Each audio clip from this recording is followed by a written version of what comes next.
प्रवेश कर चुके हैं हिंदी नॉवेल मास्टर की उस गुप्त दुनिया में, जहां कहानियां सिर्फ लिखी नहीं जाती, जाग उठती है। यहां हर छाया के पीछे एक रहस्य छिपा है, हर कदम पर एक अनसुनी फुसफुसाहट, और हर कहानी आपको उस अंधेरे दरवाजे तक ले जाती है जिसे खोलने की हिम्मत हर किसी में नहीं होती। डिस्क्लेमर: इस संसार के सभी पात्र, घटनाएं और स्थान कल्पना के धुएं से जन्मे हैं। इनका किसी वास्तविक व्यक्ति, संस्था या घटना से कोई संबंध नहीं है। यदि कोई समानता लगे तो याद रखिए, संयोग भी कभी कभी कहानी का हिस्सा बन जाता है। ये सामग्री केवल मनोरंजन और कल्पनाओं की रहस्यमयी यात्रा के लिए है। अध्याय 491 सर्वोच्चता का शिखर। मैं आ रहा हूं। तो क्या हुआ अगर वो प्राचीन लोक है? मैं सबका संहार कर दूंगा। धड़ाम! इन शब्दों ने वहां मौजूद हर शख्स को हिलाकर रख दिया। सबकी नजरें रणवीर रायचंद पर ऐसे गड़ी थीं जैसे वो कोई इंसान नहीं बल्कि कोई बला हो। उत्तर अरण्य के जलदैत का संहार करने के बाद वो पहले से ही घायल था, फिर भी उसमें इतनी ताकत बची थी कि वो एल्डर अगस्त्य जैसे प्राचीन लोक के शक्तिशाली योद्धा का सामना कर सके।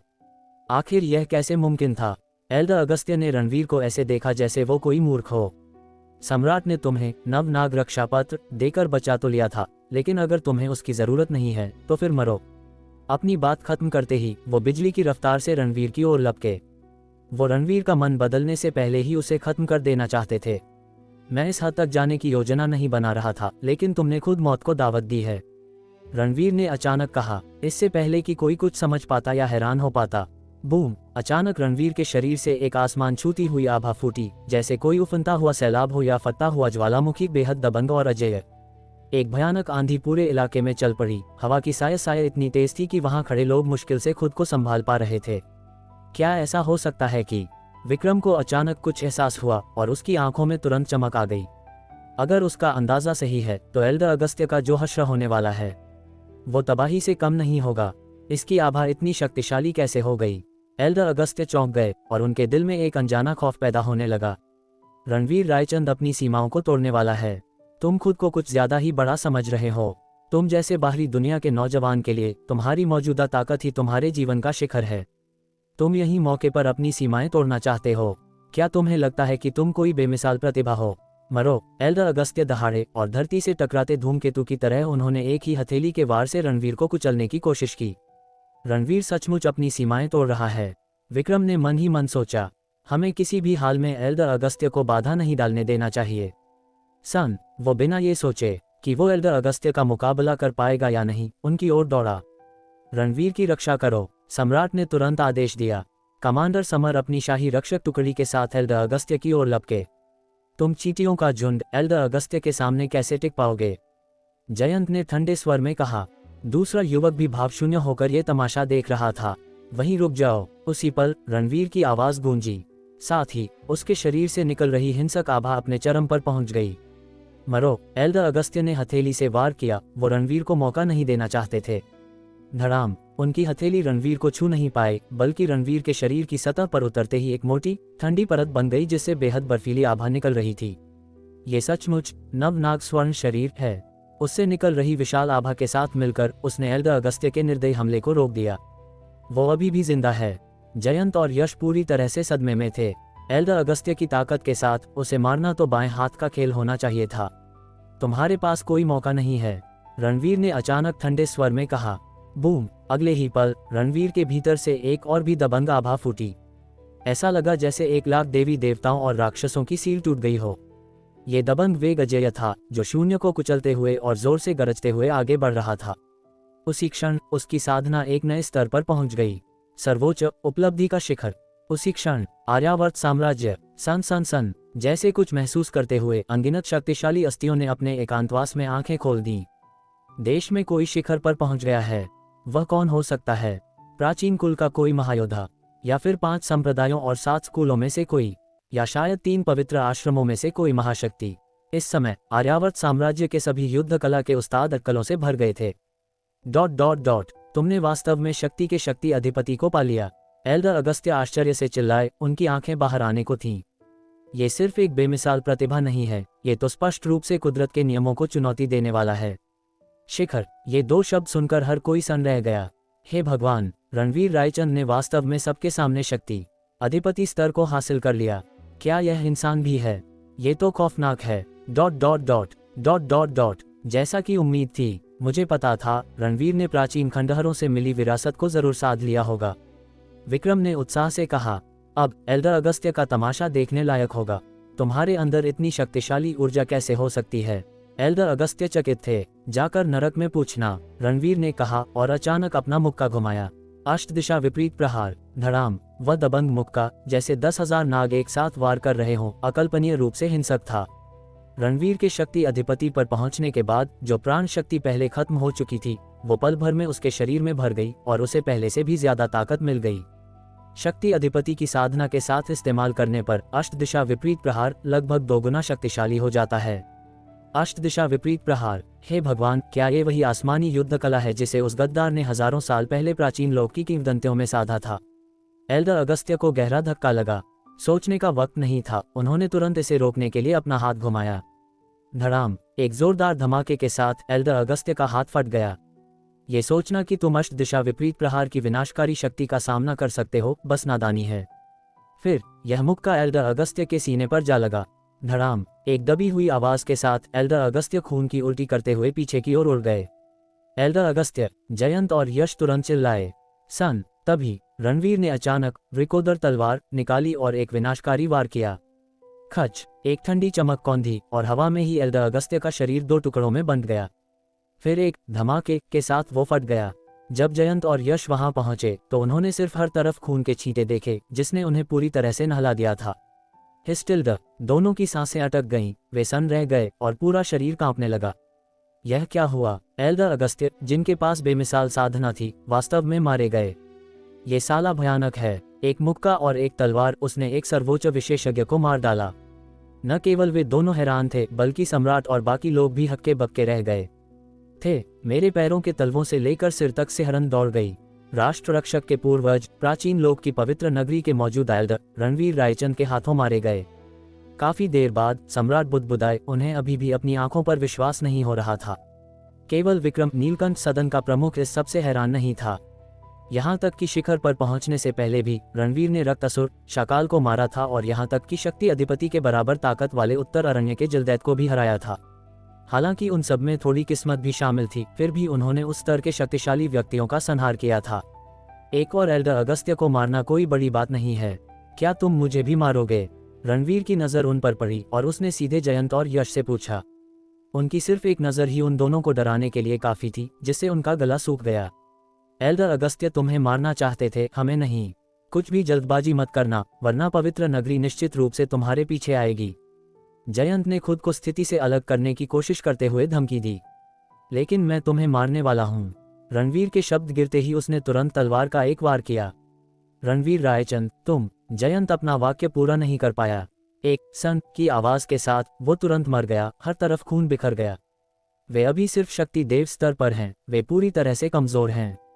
हिस्टिल्ड। ये देखकर यश बिना एक शब्द कहे पीछे मुड़ा और भागा।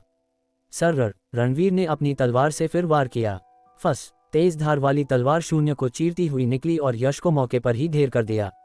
प्राचीन लोक में हर कोई शक्तिशाली नहीं होता। एल्डर अगस्त्य अपने साथ जो 2 अधीनस्थ लाए थे, वे दोनों शक्ति देव स्तर के थे। रणवीर उन्हें कुत्तों की तरह आसानी से मार सकता था। हर किसी का दिल जोर से कांप उठा।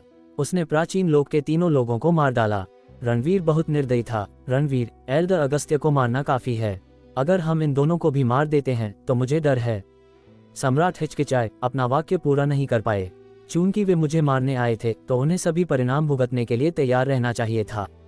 मैंने कभी अपने दुश्मनों पर दया नहीं दिखाए, मैंने पहले ही प्राचीन लोक को नाराज कर दिया है, इसलिए मुझे एक दो और को मारने की परवाह नहीं है। रणवीर ने ठंडे स्वर में कहा। वह शायद इतिहास का पहला व्यक्ति है जिसने प्राचीन लोक की परवाह न करने की हिम्मत की है। अध्याय 492 पूर्व देश की वापसी। ये सुनकर सम्राट ने सिर हिलाया, ये स्वीकार करते हुए कि उसने जो कहा उसमें सच्चाई थी। बहुत अच्छा, अगर प्राचीन लोक कोई कदम उठाता है तो मेरे पास अभी भी नव नाग रक्षा पत्र है जिसका मैंने अभी तक उपयोग नहीं किया है। वह तुम्हारी रक्षा के लिए काफी होगा। धन्यवाद महाराज, लेकिन अभी वक्त नहीं आया है, इसलिए नव नाग रक्षा पत्र की कोई जरूरत नहीं है। इसके अलावा इस मामले का अब शाही महल से कोई लेना देना नहीं है। यह मेरे और प्राचीन लोक के बीच की निजी रंजिश है और मैं इसे खुद संभाल लूंगा, रणवीर ने कहा। तो फिर इंतजार करते हैं और देखते हैं। सम्राट ने सिर हिलाया और ज्यादा कुछ नहीं कहा। उन्होंने आज रणवीर की ताकत देखी थी जिससे उन्हें उसके बारे में एक नई समझ मिली थी। भले ही प्राचीन लोग भेजे, वे शायद उसे मार ना पाएं। सब कुछ खत्म हो गया है, इसलिए मैं और समय बर्बाद नहीं करूंगा। विदा, रणवीर ने अलविदा कहा, फिर विक्रम के साथ चला गया। इंद्रप्रस्थ के लिए रणवीर की यात्रा मूल रूप से प्राचीन लोक के मामलों के बारे में जानने के लिए थी, लेकिन उसने उम्मीद नहीं की थी कि इतनी सारी चीजें हो जाएंगी। लेकिन सब ठीक है, हमने समय से पहले राष्ट्र रक्षा दल से निपट लिया और यहाँ तक कि एक जलदैत की मणि भी हासिल कर ली। जहाँ तक प्राचीन लोक के साथ विवाद की बात है, मैंने इसके बारे में ज्यादा नहीं सोचा। तथाकथित प्राचीन लोक भी अंधार जगत की तरह ही है, सिवाय इसके कि यह मजबूत है और इसमें कुछ खास नहीं है। जो कोई भी दुश्मन है उसे बिना किसी अपवाद के मारा जाएगा। इसके अलावा अब शक्ति अधिपति स्तर तक पहुंचना भी कुछ ऐसा था जिसकी रणवीर ने योजना नहीं बनाई थी। उसका मूल इरादा शक्ति अधिपति को तोड़ने से पहले प्राचीन खंडहरों से मिली विरासत को एकांत में जाकर ठीक से पचाने का था। हालात से मजबूर होकर हमें इसे आगे बढ़ाना पड़ा। हालांकि आज की लगातार लड़ाइयों के बाद मेरी साधना शक्ति अधिपति स्तर तक पहुंच गई है, इसलिए इसे तोड़ने का चयन करना एक अच्छा मौका है। अब जब मैं शिखर पर पहुंच गया हूं तो ये खुशी की बात है। भले ही प्राचीन लोक का कोई और विशेषज्ञ आए, मैं उसे संभाल लूंगा। बिना ज्यादा सोचे वह तेजी से विक्रम को लेकर वापस दिल्ली की ओर चल पड़ा। ... प्राचीन लोक में एल्डर अगस्त्य की मौत की खबर ने तुरंत पूरी पवित्र नगरी को चौंका दिया। एक परम विशेषज्ञ और पवित्र नगरी का एक एल्डर वास्तव में बाहर मारा गया। इसका असर बहुत बड़ा था। ऐसी घटना कम से कम कई 100 सालों में नहीं हुई थी। पिछली बार कोई प्राचीन लोक विशेषज्ञ तब मारा गया था जब नरक के रक्तासुर ने अनगिनत चेलों के साथ नरक पर धावा बोला था, जिससे प्राचीन लोक के लिए काफी मुसीबत खड़ी हो गई थी। हालांकि पहले के विपरीत नरक के शक्तिशाली हमले के साथ भी प्राचीन लोक ने एक भी शीर्ष स्तर का विशेषज्ञ नहीं खोया था। आज न केवल शीर्ष स्तर के विशेषज्ञ कुर्बान हुए हैं, बल्कि पवित्र नगरी के एल्डर भी। निस्संदेह ये और भी सनसनीखेज होगा। हर चीज की गहनता से जांच करो, पवित्र नगरी के अधिकारी ने तुरंत आदेश दिया। ... रणवीर प्राचीन लोक में क्या हुआ इसके बारे में कुछ नहीं जानता था और न ही उसे जानने में कोई दिलचस्पी थी। संक्षेप में केवल 2 रास्ते हैं। एल्डर अगस्त्य के मारे जाने के साथ प्राचीन लोक चुप रहा और मामला बंद माना गया। अगर प्राचीन लोक बदला लेना चाहता है तो ऐसा ही हो। विमान के दिल्ली में उतरने के बाद रणवीर सीधे चंद्रभागा विला वापस गया। अनन्या और रूही दोनों घर पर हैं। पापा आ गए। रूही चित्र बना रही थी जब उसने रणवीर को देखा और दौड़कर उसके पास आए। मेरी प्यारी बच्ची। रणवीर ने रूही को कसकर गले लगाया और उसे 2 बार घुमाया। देखो पापा तुम्हारे लिए क्या लाए हैं। रणवीर के पास कई थैले थे जिनमें इंद्रप्रस्थ से लाई गई स्थानीय मिठाइयाँ और पकवान थे।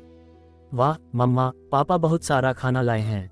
रूही की आंखें चमक उठी और वह तुरंत खाने का सामान अपनी बाहों में भरकर उत्साह से अनन्या शर्मा की ओर भागी। मम्मा को देखने दो कि पापा क्या लजीज खाना लाए हैं, अनन्या ने उम्मीद से कहा। उसकी आंखें खुशी से सिकुड़ गईं। हे भगवान, भुक्खड़ कहीं के। माँ और बेटी को अब मेरी जरूरत ही नहीं है। रणवीर लाचारी से मुस्कुराया। जानू, तुम्हारी इंद्रप्रस्थ की यात्रा जरूर अच्छी रही होगी, है ना। अनन्या और रूही के मुंह में खाना ठूसने के बाद अनन्या ने जल्दी से पूछा। ये काफी अच्छी रही, सिवाय इसके कि कुछ लोग मारे गए, रणवीर ने शांत भाव से कहा। हत्या शब्द सुनते ही अनन्या तुरंत तनाव में आ गई, यहाँ तक कि अपने मुंह में खाना चबाना भी भूल गई। रणवीर, क्या तुम इंद्रप्रस्थ में जानकारी इकट्ठा करने नहीं गए थे? तुमने किसी को कैसे मार दिया? तुम्हारा शाही महल के साथ कोई झगड़ा तो नहीं हुआ, है ना? उसका स्वर गंभीर हो गया। तुम क्या सोच रही हो? रणवीर मुस्कुराया। ये राष्ट्र रक्षा दल के साथ संघर्ष के बारे में है। राष्ट्र रक्षा दल? अनन्या के चेहरे का रंग बदल गया। मैंने रणवीर को पहले इस संगठन का जिक्र करते सुना था। यह एक बहुत पुरानी संस्था है और वे पिछली बार उसे गिरफ्तार करने के लिए दिल्ली भी आए थे। वे बेहद अहंकारी थे। क्या राष्ट्र रक्षा दल के साथ दुश्मनी खत्म नहीं हो गई थी? इंद्रप्रस्थ में उनके साथ संघर्ष क्यों छिड़ गया? अनन्या ने जिज्ञासा से पूछा। वह राष्ट्र रक्षा दल का प्रमुख था जो अपनी मौत को दावत दे रहा था, रणवीर ने ठंडे स्वर में कहा। रूही को खाना लेकर एक तरफ खेलने के लिए कहने के बाद उसने अनन्या शर्मा को पूरी कहानी बताई। कितना खतरनाक! खबर सुनकर अनन्या को गहरा धक्का लगा। अकेले राष्ट्र रक्षा दल से निपटना ही काफी खतरनाक है, ऊपर से एक उत्तर अरण्य का जलदैत्य भी था। कितना अजीब! गनीमत है कि रणवीर के साथ आने के बाद अनन्या ने ऐसी कई चीजों का अनुभव किया जो पहले अविश्वसनीय लगती थी, और अब वह खुद एक योद्धा है। वरना मैं इन बातों पर कभी विश्वास नहीं करती। और फिर प्राचीन लोक के विशेषज्ञ थे जो बाद में दिखाई दिए, जिनके पास वास्तव में बेमिसाल साधना थी। रणवीर ने घटनाओं का सिलसिला शांत तरीके से सुनाया, लेकिन वे विभिन्न संकटों से भरी थीं। गनीमत है, सब कुछ ठीक हो गया। अनन्या ने राहत की सांस ली और गुस्से में कहा, राष्ट्र रक्षा दल बहुत ही नीच है। वे तुम्हें निपटाने के लिए किसी भी हद तक गिर सकते हैं। यह 1000 साल से ज्यादा के इतिहास वाला संगठन है और सरकार के साथ इसके कुछ संबंध हैं। फिर भी उन्होंने उसके पति को फंसाने के लिए विशेष दूत हर्षवर्धन को चारे के रूप में इस्तेमाल किया। ये सिर्फ नीचता नहीं है, ये सरासर पागलपन है। रणवीर, यह अच्छा है कि तुमने निर्णायक कदम उठाया। अगर तुमने उस समय उनकी जांच में सहयोग किया होता तो वे तुम्हें आसानी से मार सकते थे, अनन्या ने डर के साथ कहा। विभाग प्रमुख रेन ने साजिशें और षड्यंत्र रचे, लेकिन अंत में वह भी नष्ट हो गया, रणवीर ने सिर हिलाते हुए कहा। लेकिन वे वास्तव में बहुत दुस्साहसी हैं, तख्तापलट की साजिश रचने के लिए 8वें राजकुमार के साथ मिलीभगत कर रहे थे। अगर तुम्हें हिरासत में लिया जाता तो शाही महल और पूरा आर्यावर्त साम्राज्य भी खतरे में पड़ जाता।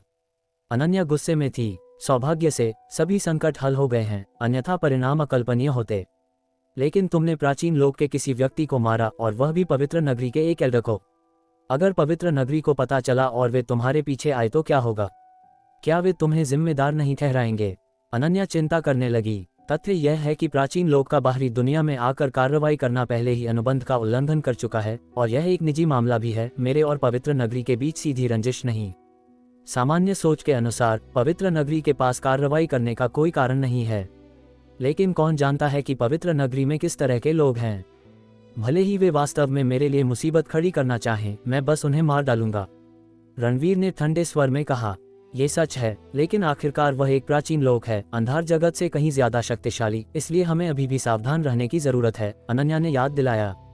मैं सावधान रहूंगा, रणवीर ने सिर हिलाया। वैसे मैंने विदेश में एक दोस्त से उस कांस्य टोकन का अध्ययन करने के लिए कहा है, और मुझे विश्वास है कि हमारे पास जल्द ही परिणाम होंगे। ठीक है, रणवीर ने सिर हिलाया। हालांकि संभावना कम थी, फिर भी यह एक मौका था। अगले 2 दिनों तक सब कुछ शांत रहा और प्राचीन लोक से कोई नहीं आया। शाही महल ने भी रणवीर से संपर्क किया, लेकिन प्राचीन लोक में कोई गतिविधि नहीं पाई। बेहतर है कि वे कोई कदम न उठाएं, वरना प्राचीन लोक के लोगों की मौत निश्चित है, रणवीर ने ठंडे स्वर में कहा। मैंने विक्रम और अग्नि से संपर्क किया। सन कुछ ही देर बाद 2 आकृतियां तेजी से प्रकट हुईं। सदन प्रमुख, संप्रदाय प्रमुख, आपके क्या आदेश हैं? विक्रम और अग्नि ने बारी बारी से कहा।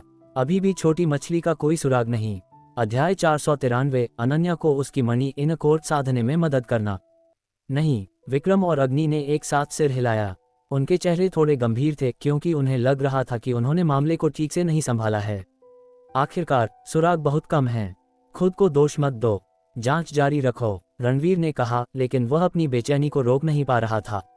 ऐसा नहीं है कि हम विक्रम और अग्नि को ढूंढ नहीं सकते। रुद्रधाम और छाया संप्रदाय के खुफिया नेटवर्क के साथ ये तथ्य कि उन्हें एक भी सुराग नहीं मिल सका, इसका मतलब है कि इस बात की ज्यादा संभावना है कि राशि अब जिंदा नहीं है। राशि, तुम मुझे कभी निराश नहीं कर सकती। तुम्हें इस दुनिया में अच्छी तरह से जीना होगा। चाहे तुम कहीं भी हो, तुम्हारा भाई तुम्हें जरूर वापस लाएगा। उसने मन ही मन प्रार्थना की। खुद को शांत करने के बाद रणवीर ने निर्देश दिया, नवमंडल 9 हेवेंस पर कड़ी नजर रखो और हम कुछ दिनों में उनसे मिलने जाएंगे। जी, विक्रम और अग्नि ने एक सुर में उत्तर दिया। वे बहुत अच्छी तरह जानते थे कि किसी भी तथाकथित मुलाकात का परिणाम युद्ध ही होगा। नवमंडल का भाग्यपूर्ण विनाश होगा। रणवीर ने 2 दिन इंतजार इसलिए किया क्योंकि वह उत्तर अरण्य के जलदैत्य की मणि इनकोर का अध्ययन करना चाहता था। उसे हासिल करने के बाद मेरे पास इसे जांचने का समय नहीं था। उसने खुद को अपने अध्ययन कक्ष में बंद कर लिया, मणि निकाली और उसे ध्यान से महसूस किया। उसने पाया कि इसके भीतर समाये ऊर्जा उसकी कल्पना से कहीं ज्यादा शक्तिशाली थी। एक बार निगल लेने पर यह निश्चित रूप से शारीरिक काया को बहुत मजबूत बना देगी और शायद साधना स्तर को भी तोड़ने की अनुमति दे दे। हालांकि रणवीर का इसे लेने का इरादा नहीं था। वह अभी शक्ति अधिपति स्तर पर पहुंचा था और उसके लिए जलदैत की मणि को निगलना उपयुक्त नहीं था। वरना अगर किसी की साधना बहुत तेजी से आगे बढ़ती है तो उसकी नींव अस्थिर हो जाएगी। शायद यह अनन्या के लिए सबसे उपयुक्त होगी, रणवीर ने सोचा। हालांकि अनन्या असाधारण रूप से प्रतिभाशाली है और उसकी साधना तेजी से आगे बढ़ती है, लेकिन उसकी नींव बहुत मजबूत नहीं है। जलदैत की मणि का उपयोग इस कमजोरी की पूरी तरह से भरपाई कर देगा। उसी रात रणवीर ने अनन्या शर्मा को ढूंढा और मणि निकाली। यह क्या है? अनन्या ने जिज्ञासा से पूछा। मैं तुम्हारी नींव को मजबूत करने के लिए उत्तर अरण्य के जलदैत की मणि का उपयोग करने की योजना बना रहा हूं और मेरा अनुमान है कि तुम्हारा साधना स्तर भी कुछ हद तक सुधरेगा, रणवीर ने कहा। मुझे इतनी महत्वपूर्ण चीज इस्तेमाल मत करने दो, ये बर्बाद हो जाएगी, अनन्या ने खेद जताते हुए कहा। मैं अभी हाल ही में अगले स्तर पर पहुंचा हूं, इसलिए मेरे लिए इस मणि का उपयोग करना उचित नहीं है। इसका शायद कोई असर न हो, इसे तुम पर इस्तेमाल करना ज्यादा उपयुक्त है। इसके अलावा तुम मेरे लिए जलदैत की मणि से कहीं ज्यादा महत्वपूर्ण हो, रणवीर ने मुस्कुराते हुए कहा। ठीक है तो, अनन्या ने सिर हिलाया। मन बना लेने के बाद रणवीर ने और शब्द बर्बाद नहीं किए। रूही के सो जाने के बाद उस रात उसने अध्ययन कक्ष में अनन्या शर्मा से मणि निगलने को कहा। मैं इसे बस एक ही बार में निगल लूं, अनन्या ने पक्के तौर पर पूछा। क्या हुआ, क्या तुम्हें थोड़ा सूप भी चाहिए? रणवीर ने मुस्कुराते हुए कहा। धत, अनन्या को उस पर हंसी आ गई। लेकिन ये बहुत बड़ी है, क्या मैं इसे निगल सकती हूँ? यह उतनी बड़ी नहीं है, ये तो मेरे जितनी बड़ी भी नहीं है, रणवीर ने कहा। फिर उसे तुरंत एहसास हुआ कि कुछ गड़बड़ है। अनन्या उसे जानलेवा नजरों से घूर रही थी। तुम कहना क्या चाहते हो? नहीं, रणवीर ने जल्दी से इनकार किया, तुरंत शक का विषय बदलते हुए। मेरा मतलब बस इतना था कि तुम आमतौर पर इतना खाती हो। यह मणि तो कुछ भी नहीं है, बस इसे जल्दी से निगल लो। हम बदमाश कहीं के, अनन्या ने अपनी आंखें घुमाईं। वह ठीक ठीक जानती थी कि रणवीर क्या कहने की कोशिश कर रहा था। उसे लेक्चर देने में आलस आ रहा था। मैंने मन बना लिया और कहा, मैं कोशिश करती हूँ। हालांकि उत्तर अरण्य का जलदैत क्रूर और जंगली था, लेकिन उसकी मणि बहुत साफ थी, जैसे बिना तराशा हुआ हीरा जिसकी सतह बहुत चिकनी थी। अनन्या ने इसे आसानी से निगल लिया। हालांकि वह थोड़ी डरी हुई भी थी, इसलिए उसने अपनी आंखें बंद कर लीं। उसकी सिकुड़ी हुई भौहों को देखकर रणवीर को वह बहुत प्यारी लगी। गनीमत है कि अनन्या ने वास्तव में उत्तर अरण्य के जलदैत को नहीं देखा था, वरना वह इसे निगलने की हिम्मत कभी नहीं करती। मणि के उसके पेट में जाने के बाद अनन्या की भौहें और भी गहरी हो गईं। अविश्वसनीय, मुझे पूरे शरीर में इतनी गर्मी महसूस हो रही है जैसे मेरे अंदर आग जल रही हो। जैसे ही अनन्या बोली, उसके कपड़े पसीने से भीग गए। उसके दूधिया सफेद कपड़े उसके शरीर से चिपक गए, जिससे एक दिलकश नज़ारा बन गया।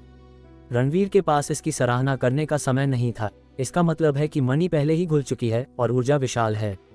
मैं तुम्हारी मदद करूंगा, तुम्हें बस अपनी साधना पर ध्यान देने की जरूरत है, रणवीर ने जल्दी से कहा, लापरवाही की कोई गुंजाइश नहीं छोड़ी। ये हजारों साल पुराने जलदैत की मणि है, जिसमें बेहद शक्तिशाली ऊर्जा है। अनन्या के पास अभी केवल जन्मजात साधना है और उसका शारीरिक शरीर और भी कमजोर है, वह शायद इसे सहन न कर पाए।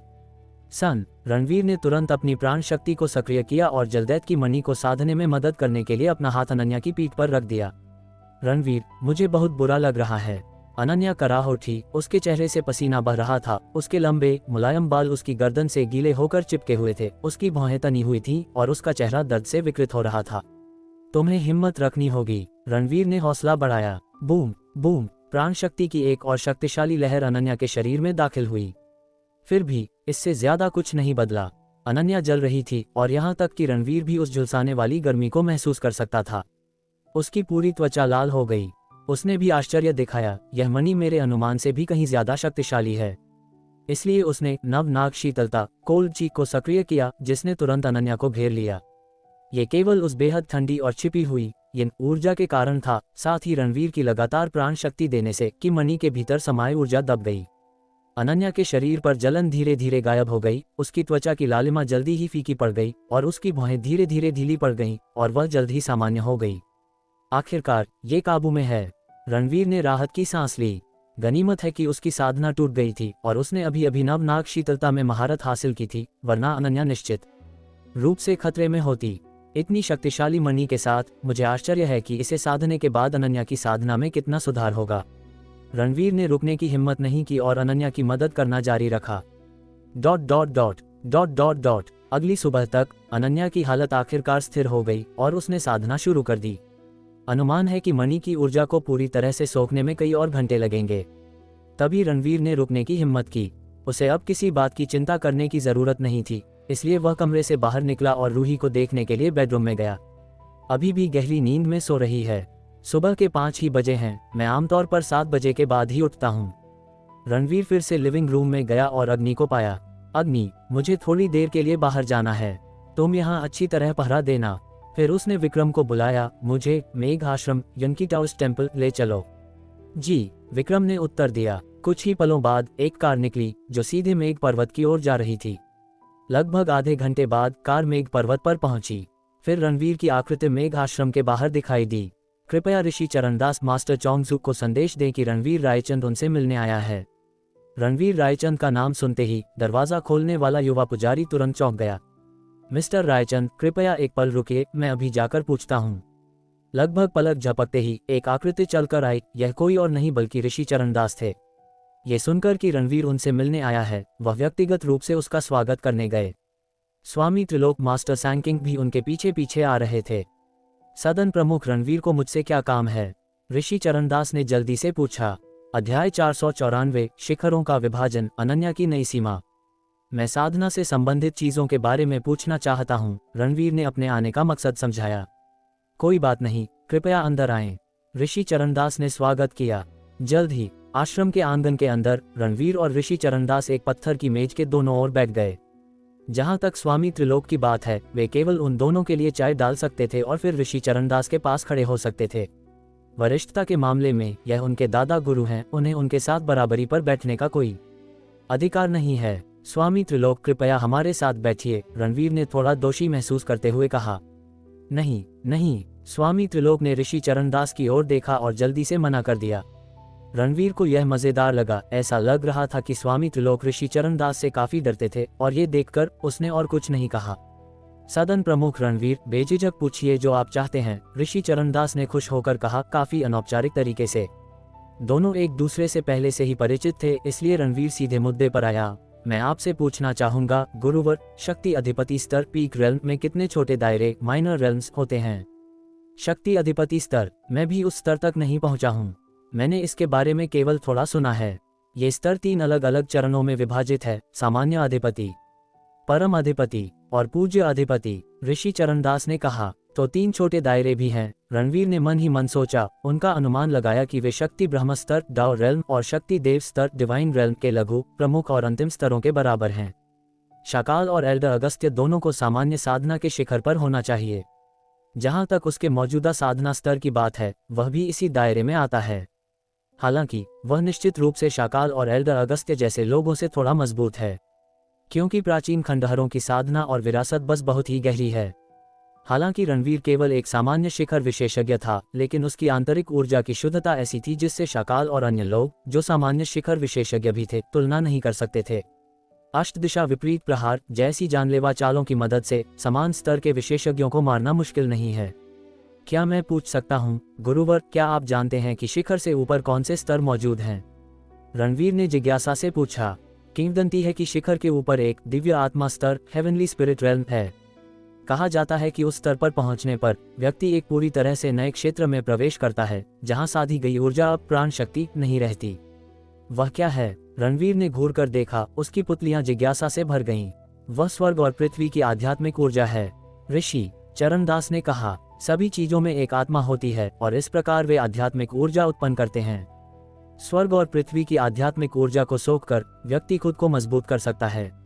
आप इसे इस तरह समझ सकते हैं, शक्ति अधिपति वह अंतिम दायरा है जहां तक आम योद्धा पहुंच सकते हैं। इस दहलीज को पार करने के बाद व्यक्ति सांसारिक दुनिया की सभी सीमाओं को पार कर जाता है और साधना की एक और विशाल दुनिया में प्रवेश करता है। लेकिन मैंने केवल सुना है कि ये दायरा कितना गहरा है। प्राचीन लोक का अस्तित्व आकाश की तरह है, जो स्वर्ग और पृथ्वी से ऊपर है। केवल वहां ही ऐसे शक्तिशाली प्राणी मौजूद हो सकते हैं। ऋषि चरणदास का स्वर लालसा से भरा था। दिव्य आत्मा स्तर, स्वर्ग और पृथ्वी की आध्यात्मिक ऊर्जा को सोखना। रणवीर के विचार भटकने लगे। क्या यह उन प्राचीन किमियागरों की तरह नहीं था जो पहाड़ों में एकांत में रहते थे, स्वर्ग और पृथ्वी की आध्यात्मिक ऊर्जा को सोखते थे और स्वर्ग में चढ़ने का सपना देखते थे?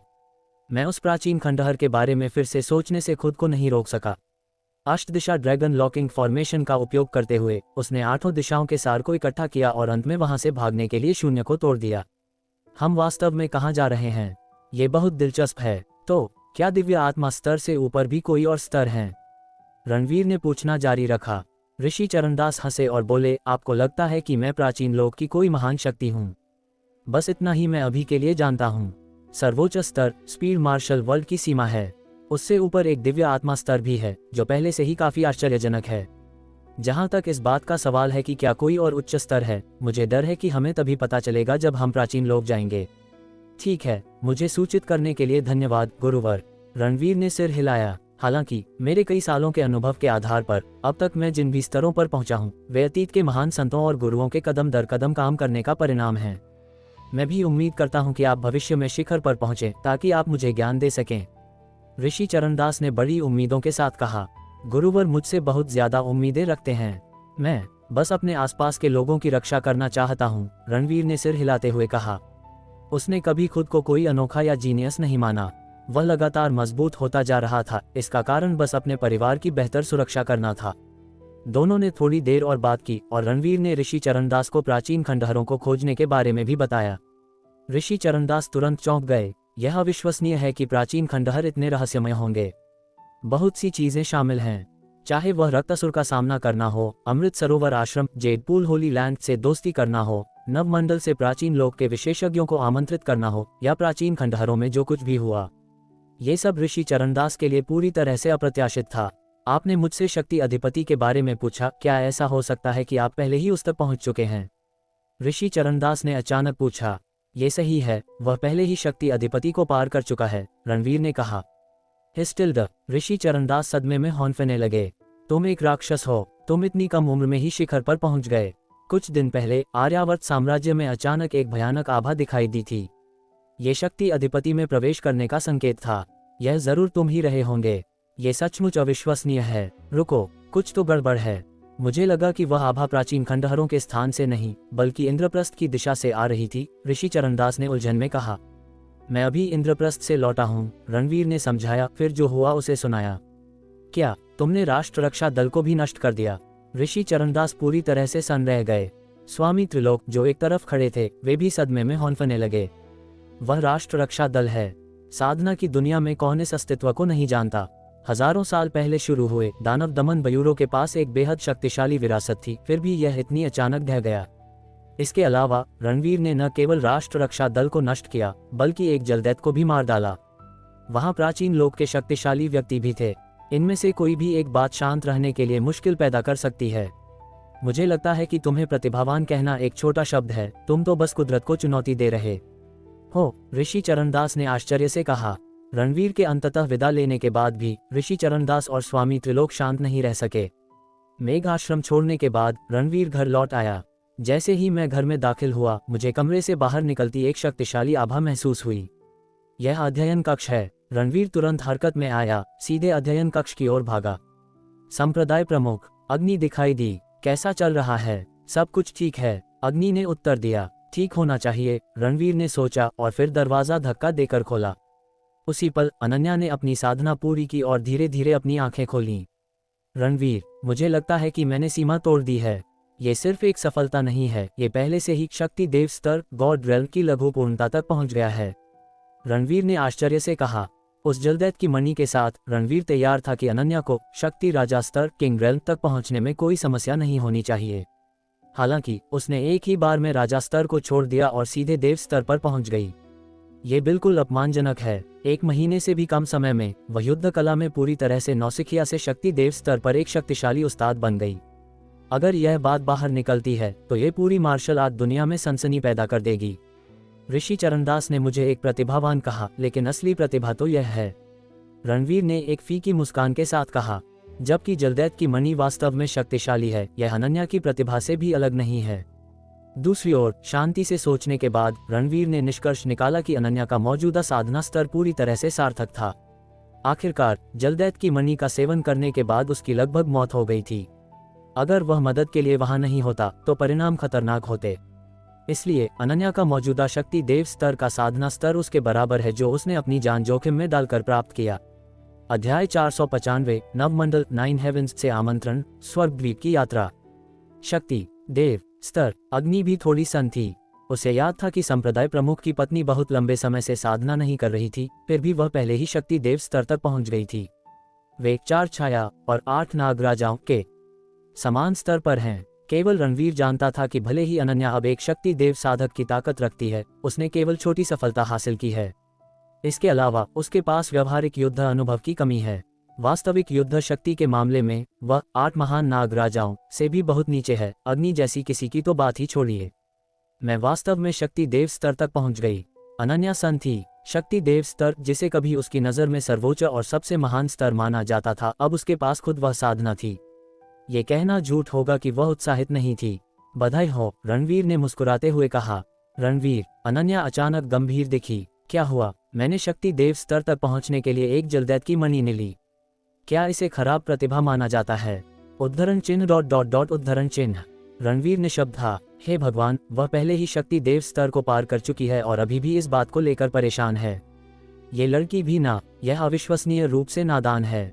मैंने मूल रूप से उम्मीद की थी कि तुम राजा स्तर को तोड़ोगी, लेकिन तुमने इसके बजाय देव स्तर को तोड़ दिया। क्या तुम्हें लगता है कि तुम्हारी प्रतिभा में कमी है? रणवीर ने पूछा। अनन्या ने मुंह फुलाया। क्या तुमने शुरुआत में नहीं कहा था कि मेरी प्रतिभा औसत थी? यह रणवीर शर्मिंदा दिखा। पता चला कि अनन्या अभी भी उस बात से परेशान थी जो उसने तब कही थी। ये सब उसकी गलती है कि वह नहीं चाहता था कि अनन्या को लगे कि वह बहुत ज्यादा उत्कृष्ट है, ताकि उसकी साधना पर असर न पड़े, और इसलिए जानबूझकर कहा कि उसकी प्रतिभा औसत थी। हालांकि बाद में मामला स्पष्ट रूप से समझाया गया था। मुझे उम्मीद नहीं थी कि अनन्या इसे याद रखेगी, और मैं थोड़ा दोषी महसूस करने से खुद को नहीं रोक सका। अनन्या, क्या मैंने तुम्हें पिछली बार नहीं बताया था?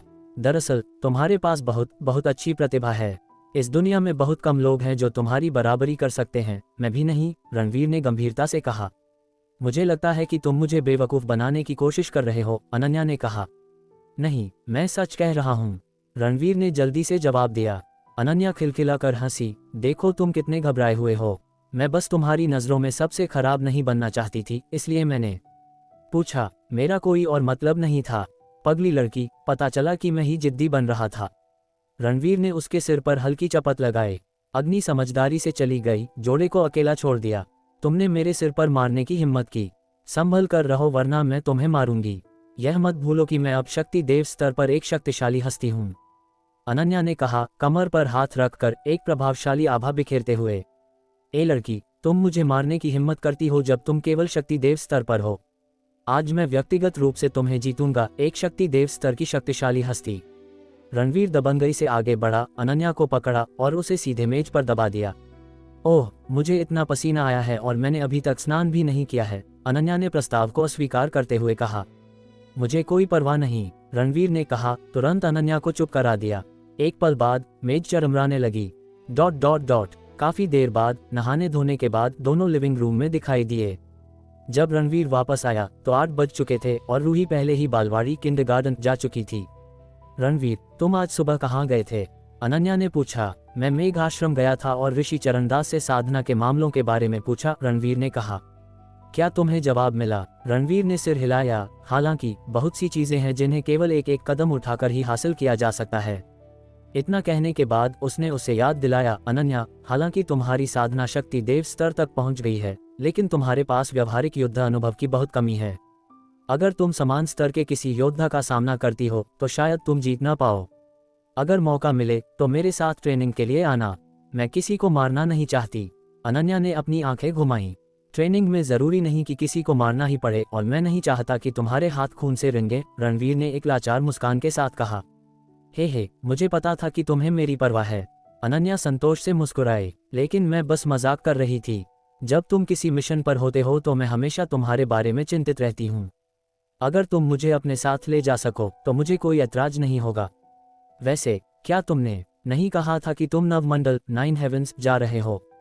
तुम कब निकलने की योजना बना रहे हो? कल, रणवीर ने शब्द उच्चारे। उसकी आंखों में एक ठंडी चमक थी। वह और इंतजार नहीं कर सकता था, क्योंकि नवमंडल की तरफ से कोई हलचल नहीं थी।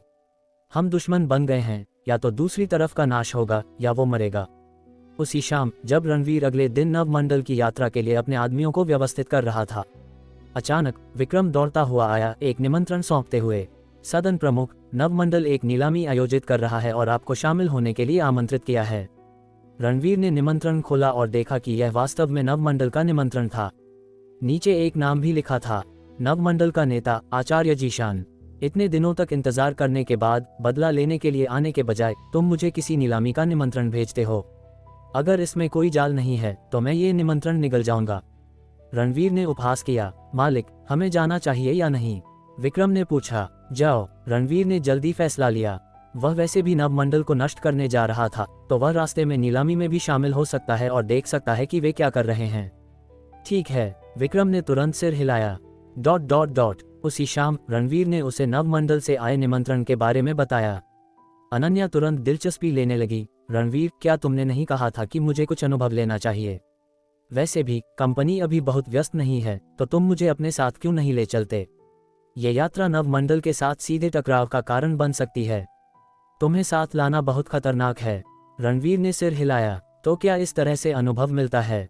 इसके अलावा मैं पहले ही शक्ति देव स्तर पर पहुंच गई हूं, तो शायद मैं मदद कर सकूं, अनन्या ने तर्क दिया। रणवीर थोड़ा हिचकिचाया। रणवीर, मैं बस कह रही थी, तुम बस बड़ी तस्वीर पर ध्यान दो। अनन्या उसे मुश्किल स्थिति में नहीं डालना चाहती थी और वह बेवजह मुसीबत खड़ी करने वालों में से नहीं थी। चलो कल सुबह इस बारे में बात करते हैं, रणवीर ने फैसला किया। ... अगली सुबह एक हवाई जहाज ने दिल्ली से उड़ान भरी। निजी जेट के अंदर रणवीर रायचंद के अलावा नीलकंठ और पृथ्वी सदन के 2 नाग राजा भी हैं। इसके अलावा 2 और छायादार आकृतियां हैं, अग्नि और हंसा। हालांकि वह इस निजी जेट पर नहीं था, बल्कि इसके बजाय उसने गुप्त रूप से कार्य करने के लिए छाया संप्रदाय के सदस्यों का नेतृत्व किया। इनके अलावा एक और खास व्यक्ति है, अनन्या शर्मा। एक पल के लिए विचार करने के बाद रणवीर ने उसे साथ लाने का फैसला किया। चूंकि हमने अनन्या को साधना के रास्ते पर चलने देने का फैसला किया है, तो वह भविष्य में अनिवार्य रूप से विभिन्न खतरों का सामना करेगी। उसे कुछ अनुभव हासिल करने देना अच्छा है। जहां तक रूही की बात है, उसे पहले से ही 6 नाग राजाओं और 2 छाया रक्षकों द्वारा सुरक्षित किया गया है। इसके अलावा ऋषि चरणदास दिल्ली में तैनात हैं। सब ठीक होना चाहिए। सदन प्रमुख, यह नीलामी गहरे समुद्र में स्वर्ग द्वीप पैराडाइज आइलैंड नामक एक द्वीप पर आयोजित की जा रही है। वहां का नज़ारा बहुत खूबसूरत है और यह मुख्य भूमि से बहुत दूर है। जुआ उद्योग बहुत विकसित है, जो हर साल दुनिया भर से अनगिनत अमीर लोगों को यहां आनंद लेने के लिए आकर्षित करता है।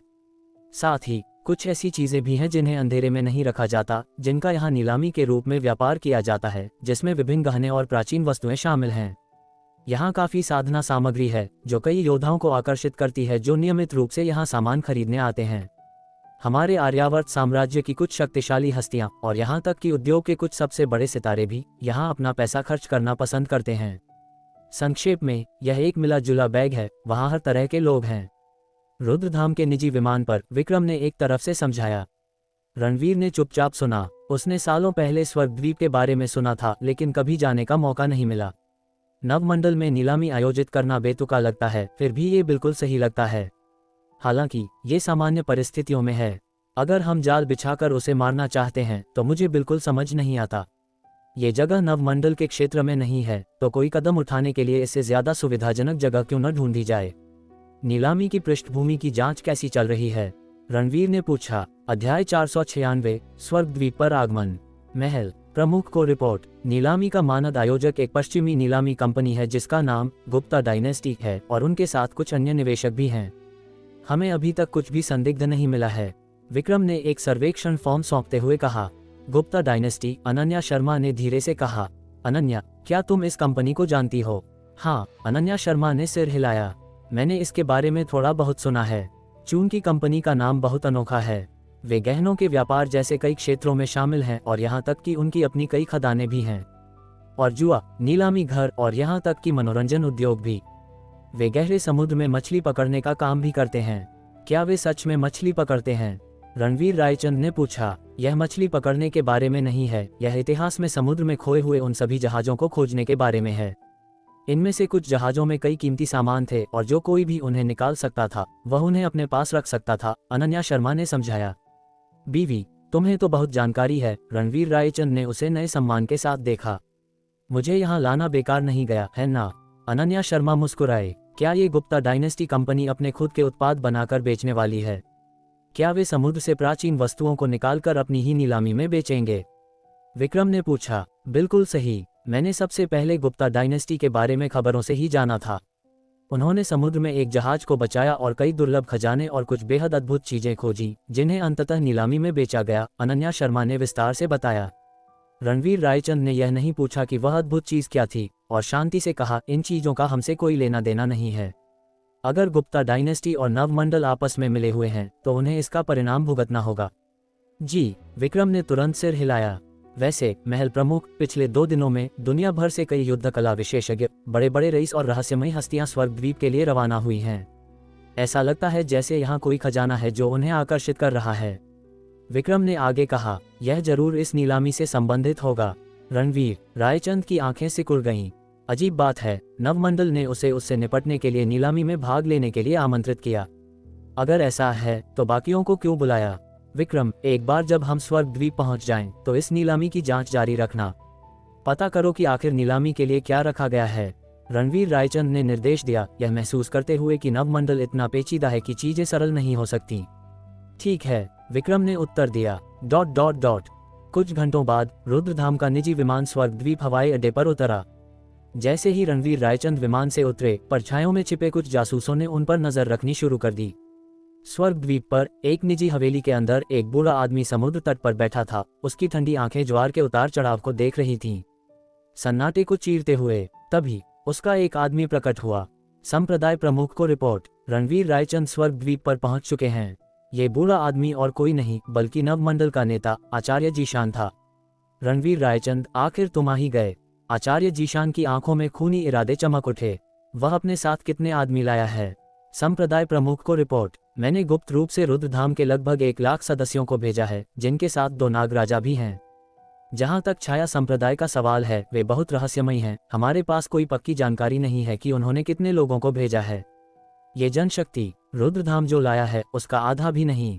रणवीर रायचंद वास्तव में बहुत आत्मविश्वासी है, आचार्य जीशान ने ठंडे स्वर में कहा।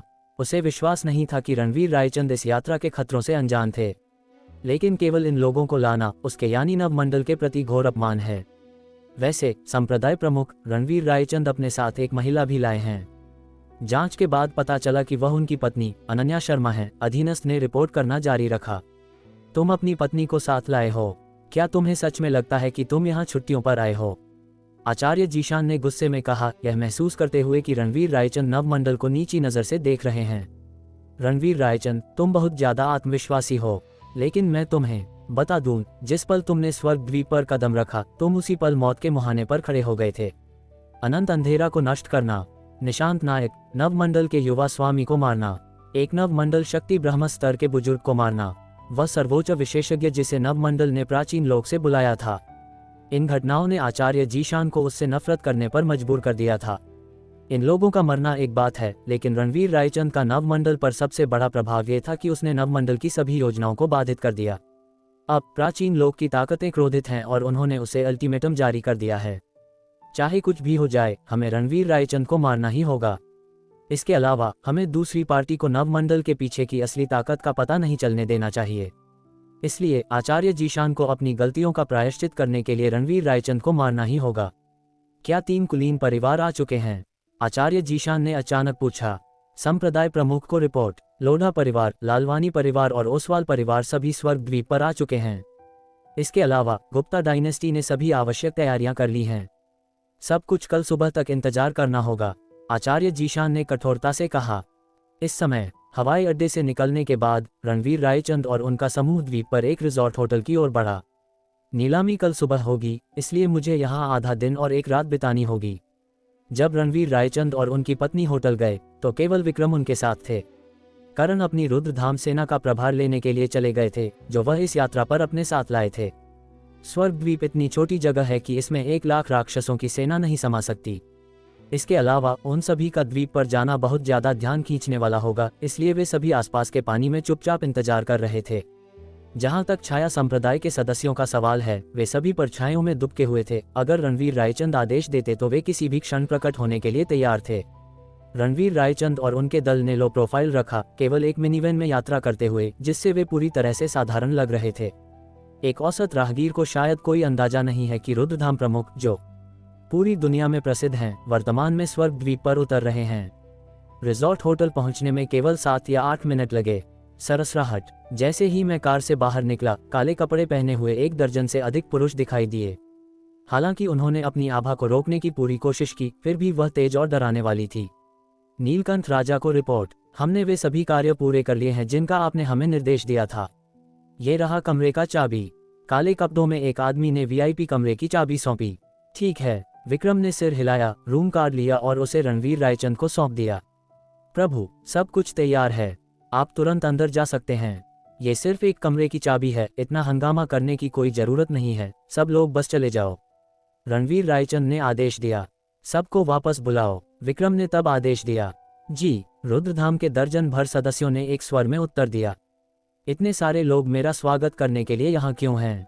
जैसे ही रुद्रधाम के सदस्य जाने वाले थे, एक रोल्स रॉयस होटल के सामने आकर रुकी। काले कपड़ों में एक अंगरक्षक नीचे आया और सम्मानपूर्वक पिछला दरवाजा खोला। इसके तुरंत बाद एक 30 साल का पश्चिमी आदमी, जिसने सफेद सूट पहना था, बाहर निकला। उसने अपने हाथों से अपने बालों को ठीक किया। ओह, धिक्कार है, मुझे इस जगह की हर चीज पसंद है, सिवाय इस घटिया समुद्री हवा के, इसने मेरे बाल खराब कर दिए। जिस पल उसने मुंह खोला, वह अविश्वसनीय रूप से बनावटी लग रहा था। अगले ही पल एक और रोल्स रॉयस आ गई, जो प्रतिष्ठा और विशिष्टता बिखेर रही थी। कार रुकने के बाद एक महिला उसमें से बाहर निकली। वह लगभग 30 वर्ष की थी, लंबी। उसने ट्रेंच कोट, जीन्स और बड़ा धूप का चश्मा पहना हुआ था। उसके लंबे लहराते बाल और बर्फ जैसी सफेद त्वचा थी।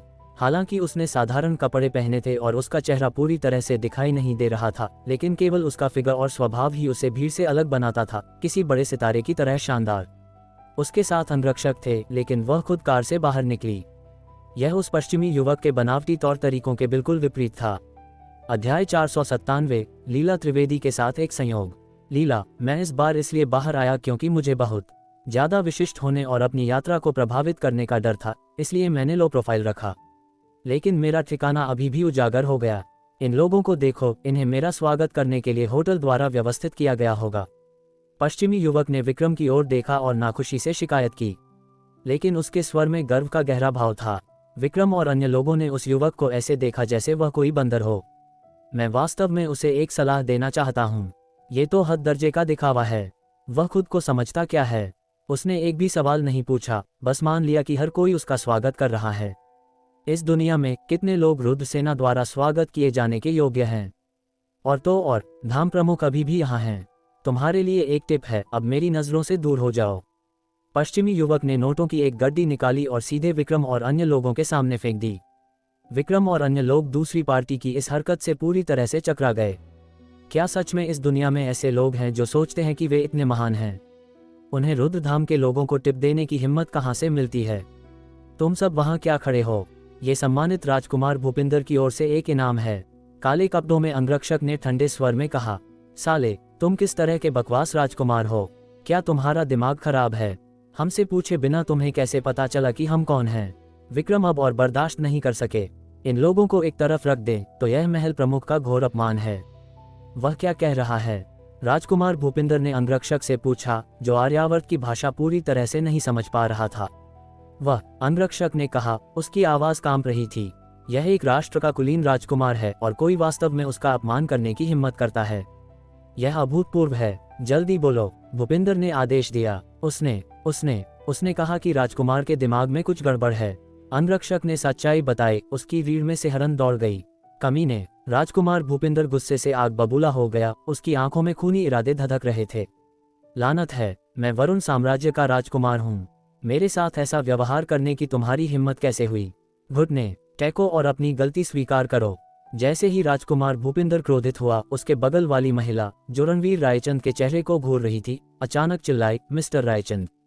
रणवीर रायचंद की आंखें, जिनमें पहले से ही खूनी इरादे दिखाई दे रहे थे, ये संबोधन सुनते ही तुरंत उस महिला की ओर मुड़ गईं। क्या तुम मुझे जानती हो? यहाँ तक कि अनन्या शर्मा ने भी जिज्ञासा से देखा। ये सच में आप हैं? महिला रणवीर रायचंद को देखकर बहुत खुश हुई। उसने तुरंत अपना धूप का चश्मा उतार दिया, जिससे उसका पूरा चेहरा दिखाई देने लगा। उसका रूप बहुत ही आकर्षक है, जो उसे भीड़ से अलग करता है। उसकी नजरें रणवीर रायचंद पर टिकी थीं, ऐसे चमक रही थी जैसे वह अपने आदर्श से मिली हो। तुम लीला त्रिवेदी हो? रणवीर रायचंद ने आखिरकार उसे इस पल पहचान लिया। मैं ही हूँ। लीला त्रिवेदी ने पागलों की तरह सिर हिलाया। मुझे उम्मीद नहीं थी कि मैं आपसे यहाँ मिलूंगी, क्या संयोग है। ये काफी संयोग है, रणवीर रायचंद ने हल्की मुस्कान के साथ कहा। दूसरी पार्टी और कोई नहीं बल्कि त्रिवेणी बैंक की प्रेसिडेंट लीला त्रिवेदी थी। रणवीर रायचंद ने उसके पिता की जान बचाई थी और तब से उनके बीच अच्छे संबंध बन गए थे। पिछली बार विभिन्न पूंजी समूहों के साथ व्यवहार करते समय मुझे लीला त्रिवेदी को भी परेशान करना पड़ा था। हालांकि चूंकि वे कई वर्षों से एक दूसरे से नहीं मिले थे और चूंकि यह स्वर्ग द्वीप था और लीला त्रिवेदी ने धूप का चश्मा पहना हुआ था, इसलिए रणवीर रायचंद ने उसे पहले नहीं पहचाना। मैंने पिछली बार आपको बहुत परेशान किया था, इसलिए व्यक्तिगत रूप से धन्यवाद देने का यह एक अच्छा अवसर है, रणवीर रायचंद ने कहा। ये कुछ भी नहीं है, लीला त्रिवेदी ने मुस्कुराते हुए कहा, अनन्या शर्मा पर एक नजर डालते हुए।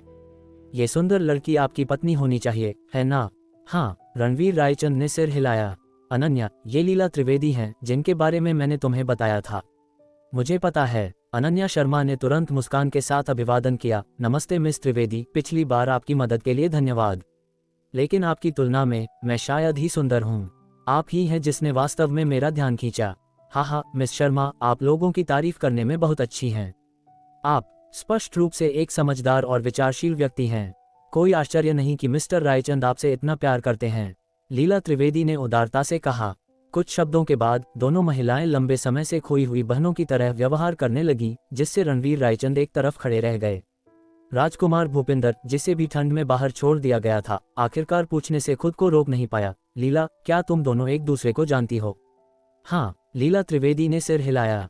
हम बात करने में इतने मग्न थे कि हम अपना परिचय देना भूल गए। मिस्टर रायचंद, मिस शर्मा, ये वरुण साम्राज्य के शाही परिवार के राजकुमार भूपिंदर हैं। पहले कोई गलतफहमी हो सकती थी, मैं उनकी ओर से माफी मांगती हूँ। कोई बात नहीं। चूंकि लीला त्रिवेदी ने बात की थी, इसलिए रणवीर रायचंद संभवतः मना नहीं कर सकते थे। लीला त्रिवेदी ने तब राजकुमार भूपिंदर का परिचय कराया। वे सब मेरे दोस्त हैं और ये। इससे पहले कि वह बोलना समाप्त कर पाती, भूपिंदर ने उसे सीधे बीच में रोक दिया। लीला, तुम ऐसे असभ्य दोस्तों को कैसे जानती हो? तुम त्रिवेणी बैंक की प्रेसिडेंट हो, तुम्हें निचले वर्ग के लोगों के झुंड के साथ जुड़ने की जरूरत नहीं है, इससे तुम्हारा रुतबा कम होगा। लीला त्रिवेदी ने अपनी बाहें सिकुड़ी। राजकुमार भूपिंदर, कृपया सम्मान से बात करें। क्या आप जानते हैं कि वह कौन है?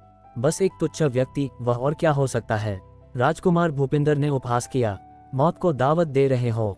विक्रम की आंखें सिकुड़ गईं और उसके शरीर से एक जानलेवा आभा फूट पड़ी। प्रभु, क्या मैं इसे मार दूं? इसकी कोई जरूरत नहीं है, रणवीर रायचंद ने ठंडे स्वर में कहा। ठीक है, विक्रम ने अपने खूनी इरादों को दबा दिया। अगर महल प्रमुख ने उसे नहीं रोका होता तो दूसरी पार्टी का सिर इतना असभ्य होने के लिए काट दिया गया होता। कितना अज्ञानी! लीला त्रिवेदी को घृणा की लहर महसूस हुई। उसने सोचा कि चूंकि वह एक देश का राजकुमार है, इसलिए वह उच्च और शक्तिशाली हो सकता है और हर किसी को नीची नजर से देख सकता है। वास्तव में रणवीर रायचंद की पहचान उससे कहीं अधिक शक्तिशाली है। वह है। जैसे ही लीला त्रिवेदी उनका परिचय देने वाली थी, रणवीर रायचंद ने अचानक उसे बीच में ही रोक दिया। कोई जरूरत नहीं, मैं यहाँ कुछ काम निपटाने आया हूँ और मुझे अपना समय बर्बाद करने में कोई दिलचस्पी नहीं है। मिस त्रिवेदी, देर हो रही है, हम अब चेक इन करने जा रहे हैं। अलविदा। इतना कहकर वह अपने लोगों को लेकर चला गया। अगली बार मिलते हैं, बाय बाय। अनन्या शर्मा ने लीला त्रिवेदी को हाथ हिलाया। विक्रम सीधे राजकुमार भूपिंदर के सामने प्रकट हुआ, जिससे वह चौंक गया। तुम क्या करना चाहते हो? अंगरक्षक ठंडे स्वर में चिल्लाया। उसके हाथ उसकी कमर पर कसकर टिके थे, किसी भी क्षण अपनी बंदूक निकालने के लिए तैयार। विक्रम ने उसकी ओर देखा भी नहीं। अगर वह राजकुमार भूपिंदर को मारना चाहता तो 100 अंगरक्षक भी उसे नहीं रोक सकते थे। मुझे परवाह नहीं है कि तुम किस तरह के राजकुमार हो। यह अच्छी बात है कि हमारे महल प्रमुख तुम्हें परेशान नहीं करना चाहते, वरना तुम मर चुके होते। बेहतर होगा कि तुम अब से अपना व्यवहार सुधार लो। इतना कहने के बाद विक्रम लंबे डग भरता हुआ चला गया। वैसे हम यहाँ तुम्हारा मनोरंजन करने के लिए नहीं हैं। अपने वरुण साम्राज्य के नोट उठा लो और गंदगी मत फैलाओ। सरसराहट। विक्रम के बोलने के बाद रुद्रधाम के सभी सदस्य चले गए। राजकुमार भूपिंदर का चेहरा मौत की तरह पीला पड़ गया। विक्रम से निकल रही हिंसक आभा ने उसे डरा दिया। उसने अभी क्या कहा? राजकुमार भूपिंदर ने तुरंत अपने अंगरक्षक से पूछा। अंगरक्षक ने इसका विस्तार से अनुवाद किया। ये सुनने के बाद राजकुमार भूपिंदर क्रोध से भर गया। तुम मौत मांग रहे हो? मुझे धमकाने और वरुण साम्राज्य की मुद्रा का अपमान करने की तुम्हारी हिम्मत कैसे हुई? जाओ और उन्हें मेरे पास वापस लाओ। उसने तुरंत आदेश दिया। बेहतर होगा कि तुम कुछ भी ना समझी न करो, लीला त्रिवेदी ने चेतावनी दी। भूपिंदर हक्का बक्का रह गया, फिर अनमने ढंग से बोला, लीला, क्या तुम मुझसे इसलिए नाराज हो क्योंकि तुम्हें डर है कि मैं उन्हें चोट पहुंचाऊंगा? ठीक है, तुम्हारी खातिर मैं अभी के लिए इसे बर्दाश्त कर लूंगा, उसने कहा, मोह और उदारता का नाटक करते हुए। लीला त्रिवेदी पूरी तरह से निशब्द थी। दुनिया में इतना आत्ममुग्ध व्यक्ति कैसे हो सकता है?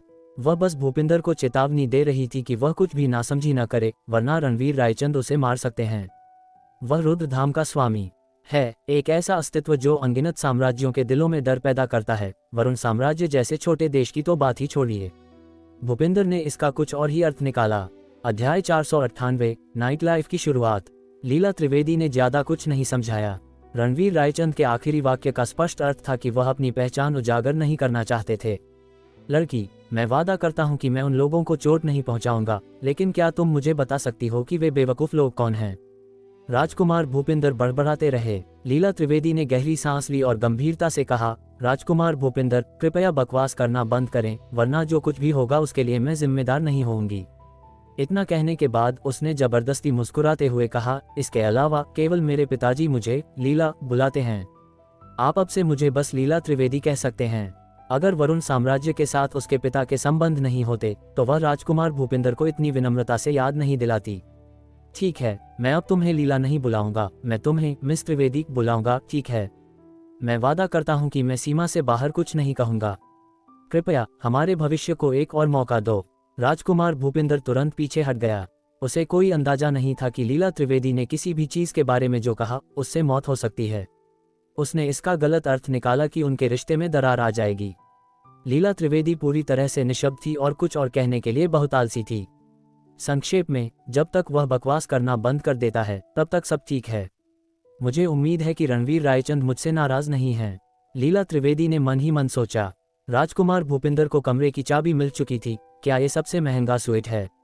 महामहिम राजकुमार भूपिंदर, सबसे महंगा डीलक्स स्वीट कुछ मिनट पहले ही बुक हो गया था। अधीनस्थ ने कहा, क्या ये पहले से ही आरक्षित है? मुझसे ज्यादा प्रतिष्ठित कौन है? भूपिंदर उग्र था। लीला त्रिवेदी ने थोड़ा भौहें से कुढ़ी, बिना किसी संदेह के ये जानते हुए कि रणवीर रायचंद ने ऑर्डर दिया था। रुतबे के मामले में रणवीर रायचंद राजकुमार भूपिंदर से कहीं बेहतर हैं। ...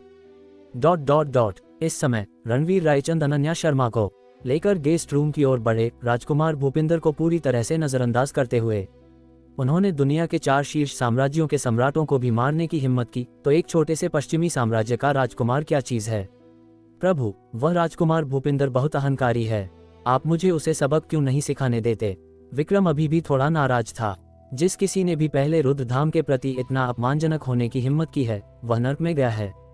चूंकि वह लीला त्रिवेदी के साथ यात्रा कर रहा है, इसलिए उनके अच्छे संबंध होने चाहिए। हमें कम से कम उसका थोड़ा तो लिहाज करना चाहिए, है ना? विक्रम को अचानक एहसास हुआ, लेकिन वह अभी भी हैरान था, महल प्रमुख इतनी जल्दी में क्यों चले गए? ऐसा इसलिए है क्योंकि तुम्हारे महल प्रमुख, अगर वह थोड़ी देर और रुकते तो शायद वह खुद कार्रवाई करने से खुद को रोक नहीं पाते। अनन्या शर्मा हंसने से खुद को रोक नहीं सकी। तो ये बात है। विक्रम हंसा। ऐसा लगता है कि महल प्रमुख भी उस राजकुमार के लिए अपनी सहनशीलता की सीमा तक पहुंच गए हैं। मुझे आश्चर्य है कि अगर उस समय उनकी पहचान उजागर हो जाती तो राजकुमार भूपिंदर की अभिव्यक्ति क्या होती। सफलतापूर्वक चेक इन करने के बाद रणवीर रायचंद ने वीडियो कॉल के माध्यम से रूही से संपर्क किया। बस मामले में रूही ने अब लोकेशन ट्रैकिंग, कॉलिंग और वीडियो कॉल जैसे कार्यों के साथ बच्चों की स्मार्ट वॉच पहनी हुई थी। मम्मी, पापा, रूही खुशी से चिल्लाए, आप लोग कब वापस आ रहे हैं? मुझे आप सबकी बहुत याद आती है। अनन्या शर्मा मुस्कुराए बिना नहीं रह सकी। वह केवल कुछ घंटों के लिए गई थी और वह पहले से ही कह रही थी कि उसे उनकी याद आ रही है। तुम्हारे माता पिता ज्यादा से ज्यादा 2 दिनों में वापस आ जाएंगे, इसलिए अच्छी बच्ची बनकर रहना। ठीक है, मैं अच्छी बनूंगी, रूही ने ईमानदारी से उत्तर दिया। रूही के साथ अपना फोन कॉल खत्म करने के बाद रणवीर रायचंद और उनकी पत्नी ने होटल के रेस्तरां में अनौपचारिक भोजन किया। दोपहर करीब 1 बजे विक्रम खबर देने आया। महल प्रमुख, मेरी नवीनतम जांच के अनुसार गुप्ता डायनेस्टी द्वारा आयोजित नीलामी में कुछ गोलियां, साधना तकनीक और कुछ दुर्लभ खजाने नीलाम किए जा रहे हैं, लेकिन मैं इस बारे में कोई विस्तृत जानकारी नहीं पा सकता कि वे क्या हैं। चूंकि वे ये पता नहीं लगा सकते कि यह क्या है, फिर भी इसने इतने सारे लोगों को आकर्षित किया है। रणवीर रायचंद की आंखें थोड़ी सिकुड़ गईं। अभी भी यह स्पष्ट नहीं है कि नवमंडल क्या चाल चल रहा है। भूल जाओ, वैसे भी यह कल सुबह सबसे पहले शुरू होगा, तब सब कुछ स्पष्ट हो जाएगा। रणवीर रायचंद ने ठंडे स्वर में कहा। दोपहर में रणवीर रायचंद भी होटल में नहीं रुके, बल्कि यात्रा के लिए स्वर्गद्वीप गए। ये वास्तव में छुट्टियों जैसा लग रहा था। अगर कोई किसी को नहीं बताता तो किसे पता चलेगा कि रणवीर रायचंद नवमंडल को नष्ट करने आए थे।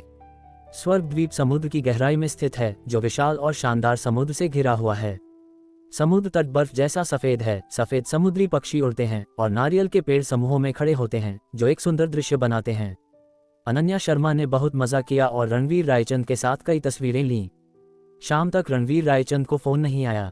ये लीला त्रिवेदी का फोन था। मिस्टर रायचंद, क्या आप आज रात फ्री हैं? स्वर्गद्वीप पर आने का यह एक दुर्लभ अवसर है। हम साथ में डिनर कर सकते हैं और उसके बाद कुछ दर्शनीय स्थल देख सकते हैं। लीला त्रिवेदी के स्वर में उम्मीद का संकेत था, क्योंकि वह अस्वीकार किए जाने से चिंतित थी। रणवीर रायचंद ने स्पीकर फोन चालू किया और अनन्या शर्मा को इशारा किया, उनकी राय पूछी। वैसे भी हमारे पास करने के लिए और कुछ नहीं है, इसलिए हमारे लिए जाना ठीक है ना? अनन्या शर्मा भी अनिर्णित थीं। रणवीर, तुम फैसला करो।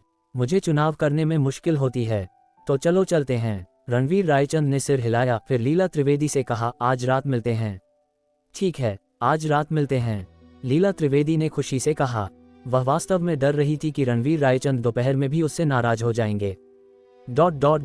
शाम 7 बजे सूर्यास्त के बाद स्वर्गद्वीप पर नाइट लाइफ आधिकारिक तौर पर शुरू होती है, क्योंकि सभी मजेदार चीजें देर रात को होती हैं। दिन के दौरान समुद्र के नज़ारों का आनंद लेने की तुलना में अधिकांश लोग रात के लिए यहाँ आते हैं। साम्राज्य में कई अवैध उद्योग स्वर्गद्वीप पर कानूनी हैं। यही कारण है कि अमीर और प्रसिद्ध लोग यहाँ आते हैं, और समुद्र की गहराई में स्वतंत्र द्वीप उन्हें सुरक्षा की अधिक भावना प्रदान कर सकते हैं। कल्पवृक्ष डाइनिंग, ये स्वर्गद्वीप के सबसे प्रसिद्ध रेस्तरां में से एक है। यह कोई ऊंची इमारत नहीं है, बल्कि एक इमारत है जो एक निजी जागीर की तरह दिखती है। ये सबसे खूबसूरत समुद्र तटों और नारियल के पेड़ों की कतारों का दावा करता है। यहाँ आप रेड वाइन पीते हुए और प्राकृतिक दृश्यों की प्रशंसा करते हुए स्वादिष्ट भोजन का आनंद ले सकते हैं। वहाँ विदेश से आमंत्रित पेशेवर बैंड भी समुद्र तट पर खेल रहे थे। माहौल बिल्कुल शानदार था। उसी समय वेटर के नेतृत्व में 3 लोग रेस्तरां में दाखिल हुए। वे थे रणवीर रायचंद, अनन्या शर्मा और विक्रम। महल प्रमुख, अब मुझे समझ में आया कि इसे स्वर्गद्वीप क्यों कहा जाता है। ये जगह वास्तव में अमीरों के लिए स्वर्ग है। इस माहौल को देखो, ये कितना आलीशान है, विक्रम ने विस्मय में कहा। उसने अभी जांच की और पाया कि यहाँ प्रति व्यक्ति भोजन की कीमत 20,000 ड्रैगन सिक्के है। याद रखें, ये प्रति व्यक्ति है। अगर एक व्यक्ति ज्यादा खाना ऑर्डर करता है तो इसकी कीमत शायद 50,000 से ऊपर होगी। जैसे ही तीनों ने प्रवेश किया, ऐसा लगा जैसे एक असाधारण आभा ने तुरंत क्षेत्र को भर दिया। एक ही पल में अनगिनत भोजन करने वाले उन्हें देखने के लिए मुड़े। रणवीर रायचंद को देखकर अनगिनत महिलाओं की आंखें चमक उठीं। कितना सुंदर एशियाई आदमी है, उसमें एक अनोखा आकर्षण है और मुझे ऐसा लग रहा है जैसे मुझे प्यार हो रहा है। कुछ विदेशी महिलाओं ने बिना किसी संकोच के इसकी प्रशंसा की। इसके विपरीत सभी पुरुषों की आंखें अनन्या शर्मा पर थीं। उनकी साधारण पोशाक के बावजूद उनका उत्कृष्ट रूप और अद्वितीय पूर्वी सुंदरता ने कमरे में मौजूद सभी पुरुषों को मोहित कर लिया। अनन्या शर्मा की तुलना में उनके आसपास की सभी महिलाएं फीकी पड़ गईं। कितनी सुंदर, क्या वह पूर्वी किंवदंतियों की परी की तरह नहीं है? चाहे रणवीर रायचंद की प्रशंसा हो या अनन्या शर्मा की, बहुत चर्चा हो रही थी। आप आ गए। तभी लीला त्रिवेदी तेजी से चलकर आई, उनके चेहरे पर मुस्कान थी। अध्याय 499, रुद्रधाम की पत्नी के साथ छेड़खानी करना मतलब खुदकुशी। राजकुमार भूपिंदर कहाँ हैं? रणवीर रायचंद ने पूछा। अगर मैं उसे साथ लाती तो क्या मैं इस भोजन का शांति से आनंद ले पाती? लीला त्रिवेदी ने बेबसी से कहा। ये सुनकर रणवीर रायचंद और अन्य लोग मुस्कुराए बिना नहीं रह सके। ऐसा लगता है कि लीला त्रिवेदी और उनके बीच बहुत अच्छे संबंध नहीं हैं। आरक्षण सब हो चुके हैं, मेरे साथ आओ, लीला त्रिवेदी ने आमंत्रित किया। जल्द ही रणवीर रायचंद और उनका समूह एक चौकोर खाने की मेज पर बैठ गया। नमस्ते, भोजन परोसने के लिए तैयार है, लीला त्रिवेदी ने धारा प्रवाह अंग्रेजी में वेटर को निर्देश दिया। जी मिस, कृपया एक पल रुकिए, वेटर ने सम्मानपूर्वक उत्तर दिया। मिस्टर रायचंद, मैं आज राजकुमार भूपिंदर की असभ्यता के लिए आपसे और सभी से माफी मांगती हूँ, लीला त्रिवेदी ने सबसे पहले कहा। ये कुछ भी नहीं है और इसका आपसे कोई लेना देना नहीं है, रणवीर रायचंद ने उदासीनता से कहा।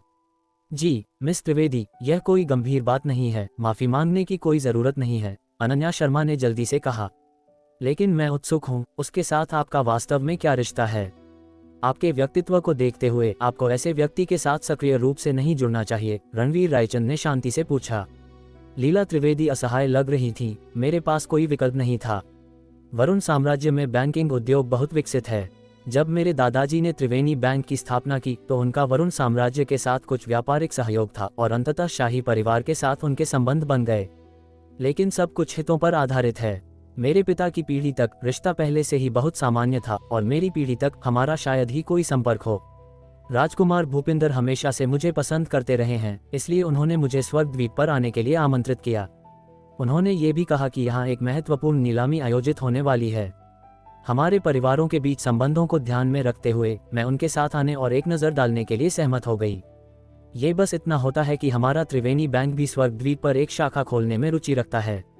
यहाँ की खपत आश्चर्यजनक है और एक बार जब इसे लागू किया जाता है तो संभावनाएं अच्छी होनी चाहिए। मैं समझ गया, रणवीर रायचंद ने सिर हिलाया। तो क्या आप उस राजकुमार भूपिंदर को पसंद करती हैं? अनन्या शर्मा ने पूछा। एक महिला के रूप में उनका ध्यान काफी अनोखा था। शुरुआत से ही मैं उसे बिल्कुल पसंद नहीं करती थी, लेकिन मैं पहले उसके बारे में ज्यादा नहीं जानती थी। इस बार स्वर्ग द्वीप पर एक साथ आने के बाद मैंने देखा है कि वह किस तरह का व्यक्ति है, लीला त्रिवेदी ने कहा। उसके चेहरे पर एक कड़वी मुस्कान थी। हर कोई जानता है कि इसका क्या मतलब है। मुझे ये पहले पसंद नहीं था और अब मुझे ये और भी कम पसंद है। यह अच्छा है, वरना मुझे आपको चोट पहुंचाने का डर था, रणवीर रायचंद ने कहा। अगर यह मेरे लिए नहीं होता तो आप निश्चित रूप से उस पर हमला करते, है ना? लीला त्रिवेदी ने पूछा, ये समझते हुए कि उनका क्या मतलब है। रणवीर रायचंद मुस्कुराए और कुछ नहीं कहा। तभी वेटर ने व्यंजन परोसना शुरू किया। हर एक स्वादिष्ट और उत्कृष्ट रचना सभी विश्वस्तरीय रसोइयों द्वारा बनाई गई। इसे चखें, मैंने सुना है कि यह रेस्तरां वास्तव में अच्छा है, लीला त्रिवेदी ने आग्रह किया। सभी ने खाना शुरू कर दिया। वैसे आप यहाँ किस लिए आए हैं? लीला त्रिवेदी ने पूछा। मैं उस नीलामी में भाग लूंगा, बिल्कुल आपकी तरह, रणवीर रायचंद ने कहा। ओह अच्छा, लीला त्रिवेदी को कुछ भी संदेह नहीं हुआ। इस नीलामी में कई खजाने थे और रणवीर रायचंद शायद ललचाए हुए थे, लेकिन वह निश्चित रूप से नहीं जानती थी कि रणवीर रायचंद के यहाँ आने का उद्देश्य नवमंडल के अंडरवर्ल्ड में बची हुई आखिरी ताकत को नष्ट करना था। जैसे ही हर कोई संगीत सुन रहा था, भोजन का आनंद ले रहा था और बातें कर रहा था, संगीत अचानक बंद हो गया। क्षमा करें सम्मानित अतिथियों, अभी टेबल नंबर 3 पर सज्जन ने कमरे में एक महिला के लिए एक गाने का अनुरोध किया और अपनी माफी व्यक्त करने के लिए उन्होंने आज सभी मेहमानों के भोजन के लिए भुगतान किया है। लीड सिंगर के बोलने के बाद दर्शकों से एक चीख फूटी जिसमें सीटी की आवाजें मिली हुई थीं। हर कोई बहुत उत्साहित था और टेबल नंबर 3 पर मेहमानों को धन्यवाद दे रहा था। वह अपने 20 के दशक के अंत में एक आदमी था जिसने बहुत ही सुरुचिपूर्ण कपड़े पहने थे। उसके बाल पीछे की ओर संवारे हुए थे और यहाँ तक कि उसने आईशैडो भी लगाया हुआ था। वह परिष्कृत था, लेकिन उसमें एक स्त्रैण आकर्षण का स्पर्श था। उसकी उपस्थिति को देखते हुए वह उच्च निवेश वाले देश से लगता है। सभी के धन्यवाद के जवाब में परिष्कृत व्यक्ति मुस्कुराया और सिर हिलाया, पूरी तरह से संतुष्ट लग रहा था। मैंने मोटे तौर पर गणना की है कि अगर हम यहाँ के सभी खर्चों को कवर करते हैं तो इसमें कम से कम 50 लाख ड्रैगन सिक्के खर्च होंगे, लीला त्रिवेदी ने कहा। जो लोग यहाँ आते हैं वे निश्चित रूप से अमीर हैं, रणवीर रायचंद ने कहा। लाखों हाथ के इशारे से खर्च किए जाते हैं, बिना पलक झपकाए। तभी बैंड ने बजाना शुरू कर दिया और जो रेस्तरां पहले हलचल से भरा था अचानक फिर से शांत हो गया। हर कोई ध्यान से सुन रहा था। तड़ तड़ तड़ जब संगीत समाप्त हुआ तो दर्शकों से तालियों की गड़गड़ाहट गूंज उठी। तभी टेबल नंबर 3 के मेहमान ने अचानक रेड वाइन का गिलास उठाया और रणवीर रायचंद की टेबल पर आ गया। उसने बाकी सभी को नजरअंदाज कर दिया और अपनी निगाहें अनन्या शर्मा पर जमा दी। खूबसूरत मोहतरमा, क्या आपको वह गाना पसंद आया जो मैंने आपके लिए अनुरोध किया था? पता चला उसने इसे अनन्या शर्मा के लिए ऑर्डर किया था। इसके अलावा उन्होंने रणवीर रायचंद और अन्य लोगों को पूरी तरह से नजरअंदाज कर दिया और तुरंत उनके साथ बातचीत शुरू कर दी। अनन्या शर्मा खुद थोड़ी उलझन में थी, लेकिन यह महसूस करने के बाद कि क्या हो रहा है, उन्होंने तुरंत कहा, माफ करना, मैं समझी नहीं। इस गीत को लव एट फर्स्ट साइट कहा जाता है और मुझे लगता है कि यह अभी मेरी भावनाओं को सबसे अच्छी तरह व्यक्त करता है। अगर आपको कोई आपत्ति न हो तो चलिए एक दूसरे को जानते हैं। मेरा नाम लखन गोयनका है और मैं गांधार राष्ट्र के गोयनका परिवार से आता हूँ। जैसे ही उसने अपनी पहचान की घोषणा की, दर्शकों में किसी ने आश्चर्य से सांस ली। गोयनका परिवार, क्या ये गांधार राष्ट्र का सबसे कुलीन परिवार नहीं है? वे देश की आधी अर्थव्यवस्था को नियंत्रित करते हैं और शाही परिवार को भी नियंत्रित करते हैं। उनकी शक्ति अपार है। मुझे अब याद आया, गोयनका परिवार के 2 युवा स्वामी हैं, जिनमें से सबसे छोटे का नाम लखन गोयनका है। कोई आश्चर्य नहीं कि वह इतना उदार था। वह वास्तव में गांधार राष्ट्र का लखन गोयनका है, गोयनका परिवार का युवा स्वामी। गोयनका परिवार की संपत्ति के साथ केवल कुछ मिलियन कुछ भी नहीं है। अपने आसपास की चर्चाओं को सुनकर लखन गोयनका का चेहरा एक चौड़ी मुस्कान से भर गया। उसे खुद को समझाने की जरूरत नहीं है, बस अपना नाम बताने से बाहरी लोग उसकी पहचान उजागर कर देंगे, जिससे वह बहुत आश्वस्त हो जाता है। मेरे सामने वाली लड़की को मेरी बहुत प्रशंसा करनी चाहिए। कोई जरूरत नहीं, मेरे पति हैं। अनन्या शर्मा ने बिना विचार किए ही मना कर दिया। क्या तुम्हारे पास पहले से ही एक पति है? लखन गोयनका को ऐसा लगा जैसे उस पर ठंडे पानी की बाल्टी डाल दी गई हो। इतनी सुंदर लड़की और वह किसी और की है। मुझे तुरंत जलन महसूस हुई। उसने तुरंत रणवीर रायचंद की ओर देखा। तुम इसके पति हो, है ना? लेकिन इतनी सुंदर लड़की तुम्हारी नहीं होनी चाहिए। मैं तुम्हें यहाँ से जाने का मौका दूंगा और मुझे अपनी पत्नी के साथ डिनर करने दो। इन शब्दों को सुनकर विक्रम ने तुरंत अपने खूनी इरादे उजागर कर दिए। ये तो सरासर खुदकुशी है। धाम प्रमुख के सामने अपनी पत्नी का पीछा करना एक बात है, लेकिन ऐसी अपमानजनक बातें कहने की हिम्मत करना। लीला त्रिवेदी के चेहरे पर विस्मय दिखाई दिया। गोयनका परिवार अमीर है और गोयनका परिवार के युवा स्वामी के रूप में उसे कुलीनता का बेटा माना जा सकता है। लेकिन क्या वह जानता है कि वह किससे बात कर रहा है? वह रुद्रधाम का स्वामी है, एक भयानक अस्तित्व जिसने कभी दुनिया भर के अनगिनत साम्राज्यों पर प्रभुत्व जमाया था। मैं तुम्हें घुटने टेकने और अपनी गलती स्वीकार करने के लिए 3 सेकंड देता हूं। रणवीर रायचंद ने ठंडे स्वर में कहा। चलो उल्टी गिनती शुरू करते हैं। 3। लखन गोयनका के चेहरे का भाव तुरंत बदल गया। तुम खुद को समझते क्या हो, जो मुझे घुटने टेकने और अपनी गलती मानने की हिम्मत कर रहे हो? अविश्वसनीय। इससे पहले कि वह बोलना खत्म कर पाता, एक ठंडी चमक गुजरी। खटाक। लखन गोयनका का हाथ तुरंत टूट गया और खून बाहर निकल आया। छपाक। शराब का गिलास भी जमीन पर गिर गया और टुकड़ों में बिखर गया। आह! लखन गोयनका ने एक तेज चीख निकाली, जिससे वहां मौजूद हर कोई तुरंत चौंक गया। अध्याय 500। एक भूसे में गोयनका परिवार के वारिस के चिथड़े उड़ गए। 2। रणवीर रायचंद ने उल्टी गिनती जारी रखी, बिना विचलित हुए। तुम्हारी मेरा हाथ तोड़ने की हिम्मत कैसे हुई? मैं तुम्हें जान से मार दूंगा। लखन गोयनका गुस्से से दहाड़ा। कोई जल्दी आओ, मारो इसे। सरसराहट, सरसराहट। एक ही पल में 2 अंगरक्षक परछाइयों से बाहर निकल आए। तभी रणवीर रायचंद की उल्टी गिनती खत्म हुई। तुमने अपना मौका गंवा दिया। जैसे ही उन्होंने बोलना खत्म किया, रणवीर रायचंद से एक जानलेवा आभा निकली, जिसने तुरंत पूरे रेस्तरां को दबा दिया। इस प्रभावशाली आभा के तहत लखन गोयनका भयभीत था और उसे अंततः एहसास हुआ कि कुछ गड़बड़ है। तुम मुझे नहीं मार सकते। मैं गोयनका परिवार का युवा स्वामी हूँ और मेरा भाई एक युद्ध कला विशेषज्ञ है। अगर तुमने हिम्मत की। रणवीर रायचंद ने लखन गोयनका को एक घूंसा मारने से पहले बोलने का मौका नहीं दिया। धड़ाम। उसका शरीर तुरंत फट गया और खून हर जगह बिखर गया। हिस। वहां मौजूद हर किसी ने सदमे में सांस ली। उनके दिल लगभग उनकी छाती से बाहर कूदने वाले थे। गोयनका परिवार का युवा स्वामी वास्तव में एक ही घूंसे से मारा गया। ये बिल्कुल चौंकाने वाला है। जो लोग यहाँ भोजन कर सकते हैं, वे मूल रूप से सभी अमीर और शक्तिशाली हैं और उन्होंने जीवन में बहुत कुछ देखा है। वे सब इस दृश्य को देखकर दंग रह गए। आह! खून! क्या हुआ? यह महसूस करने के बाद घटनास्थल से चीखें फूट पड़ीं और कई महिलाओं ने अपने मुंह ढांक लिए और चिल्लाईं। एक जीवित व्यक्ति तुरंत खून की धुंध में बदल गया। ये बिल्कुल भयानक है। इसके अलावा अब जब यंग मास्टर गोयनका की पहचान उजागर हो गई है, तो क्या उसे अभी भी कोई कदम उठाने के लिए प्रतिशोध का डर नहीं है? दृश्य जयकारों में फूट पड़ा।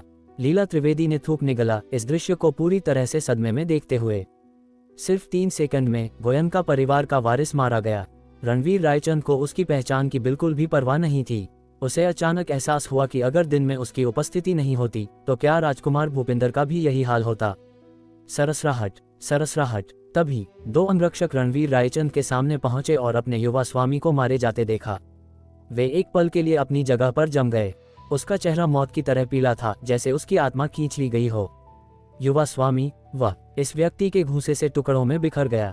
बूम! दोनों आदमियों को लगा जैसे उनके सिर तुरंत फट गए हों। उनके पूरे शरीर कांपने लगे और वे इतने डर गए कि उन्होंने अपनी पैंट गीली कर दी। अपने युवा स्वामी के अवशेषों को साफ करो और फिर दफा हो जाओ। रणवीर रायचंद ठंडे स्वर में चिल्लाए।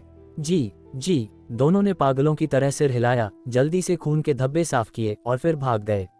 रेस्तरां से बाहर भागने के बाद ही मैंने गहरी सांस लेने की हिम्मत की। ये भयानक है। वह युवा स्वामी था और वह एक ही घूंसे से टुकड़ों में बिखर गया। चौंकाने वाला। जल्दी युवा स्वामी को सूचित करो। एक अंगरक्षक तुरंत चिल्लाया, पागलों की तरह अपना फोन निकालते हुए। मेरी उंगलियां लंबे समय तक कांपती रहीं, इससे पहले कि मैं आखिरकार नंबर डायल करने में कामयाब हुआ। छोटे मालिक, छोटे मालिक, छोटे मालिक, छोटे मालिक, वह तुम हकला क्यों रहे हो? ठीक से बोलो। फोन के दूसरे छोर से एक ठंडी आवाज आई। अंगरक्षक ने अपनी सांस रोकते हुए अचानक चिल्लाया, छोटे मालिक मारे गए। तुमने क्या कहा? फोन के दूसरे छोर पर आदमी की आवाज अचानक तेज हो गई। छोटे मालिक को घूंसे मार मार कर टुकड़े टुकड़े कर दिया गया, यहां तक कि लाश भी पीछे नहीं छोड़ी। अंगरक्षक ने एक सांस में बोलना समाप्त किया, जो पहले से ही ठंडे पसीने से तर था, और जमीन पर गिर पड़ा। बूम! उस पल एक होटल के अंदर एक आदमी जो पालथी मारकर ध्यान कर रहा था, अचानक महसूस हुआ जैसे उसे बिजली का झटका लगा हो। उसका सिर हिंसक रूप से कांप रहा था। लखन एक ही घूंसे से टुकड़ों में बिखर गया, यहां तक कि लाश भी नहीं छोड़ी। वह एक पल में आसमान की ओर दहाड़ा, एक पागल आदमी की तरह लग रहा था। कौन? किसने मेरे भाई को मारा? मैं ये सुनिश्चित करूंगा कि वह मरे। धड़ाम! उसने एक ही घूंसे से कांच की खिड़की को तोड़ दिया, तुरंत बाहर उड़ गया। उसकी जानलेवा आभा रात में फैल गई। उसका केवल यह एक छोटा भाई है और बचपन से ही उनका गहरा बंधन है। वह हमेशा उसकी बात मानता है। वह अब मारा गया है, मैं इसे बिल्कुल स्वीकार नहीं कर सकता। ... कृपया अपने भोजन का आनंद लेना जारी रखें दोस्तों। आज का खर्च मेरी तरफ से है। म्यूजिक रेस्तरां के अंदर रणवीर रायचंद ने जोर से बोला। तब सभी ने अपना ध्यान हटा लिया। लखन गोयनका की तरह ही फिजूल खर्ची, लाखों रुपए इतनी लापरवाही से खर्च करना। वह कोई ऐसा व्यक्ति होना चाहिए जिसका काफी प्रभाव हो, वरना वह लखन गोयनका को मारने की हिम्मत क्यों करता?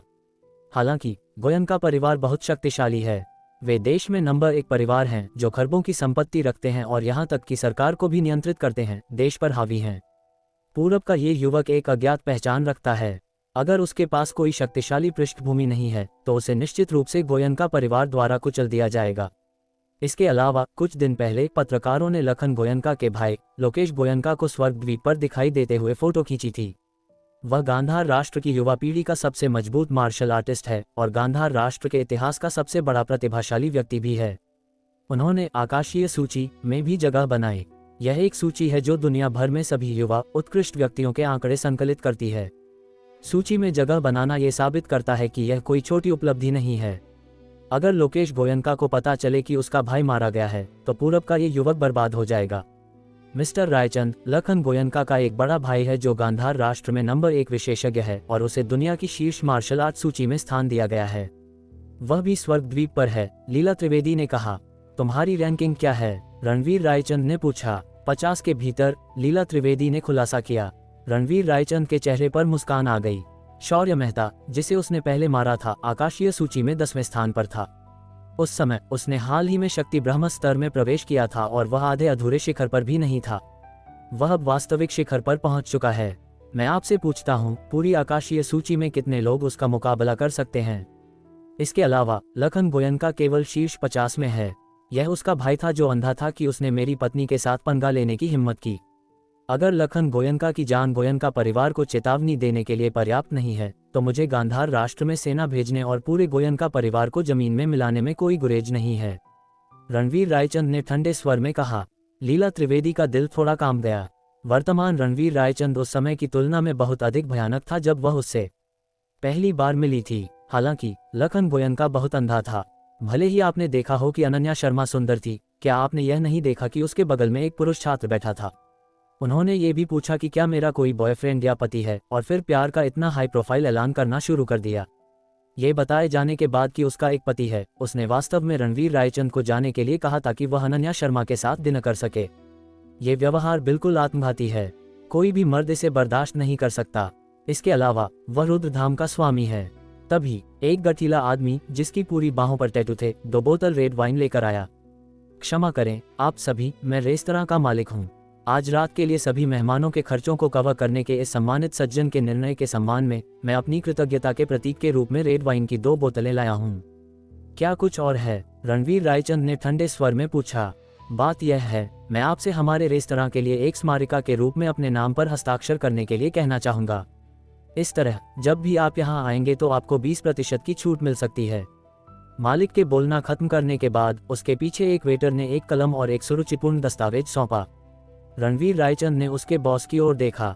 सिर्फ एक नज़र से बॉस कांप गया। ऐसा महसूस हुआ जैसे उसके विचार पढ़ लिए गए हों। रणवीर रायचंद ने कुछ नहीं कहा, फिर कलम ली और कुछ ही क्षणों में पाठ पर एक शब्द लिखा, मौत। ये शब्द देखते ही बॉस के चेहरे का भाव एक पल में बदल गया। क्षमा करें, आपको परेशान करने के लिए माफी चाहता हूँ। इतना कहने के बाद वह कर्मचारियों को लेकर चला गया। बहुत सावधान लग रहा था।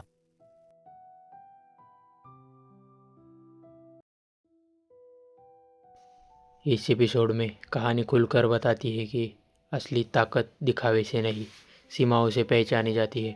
स्वर्गद्वीप का चमकदार माहौल, निरामे की रहस्यमय तैयारी और बड़े नाम, सब कुछ एक जाल की तरह लगता है।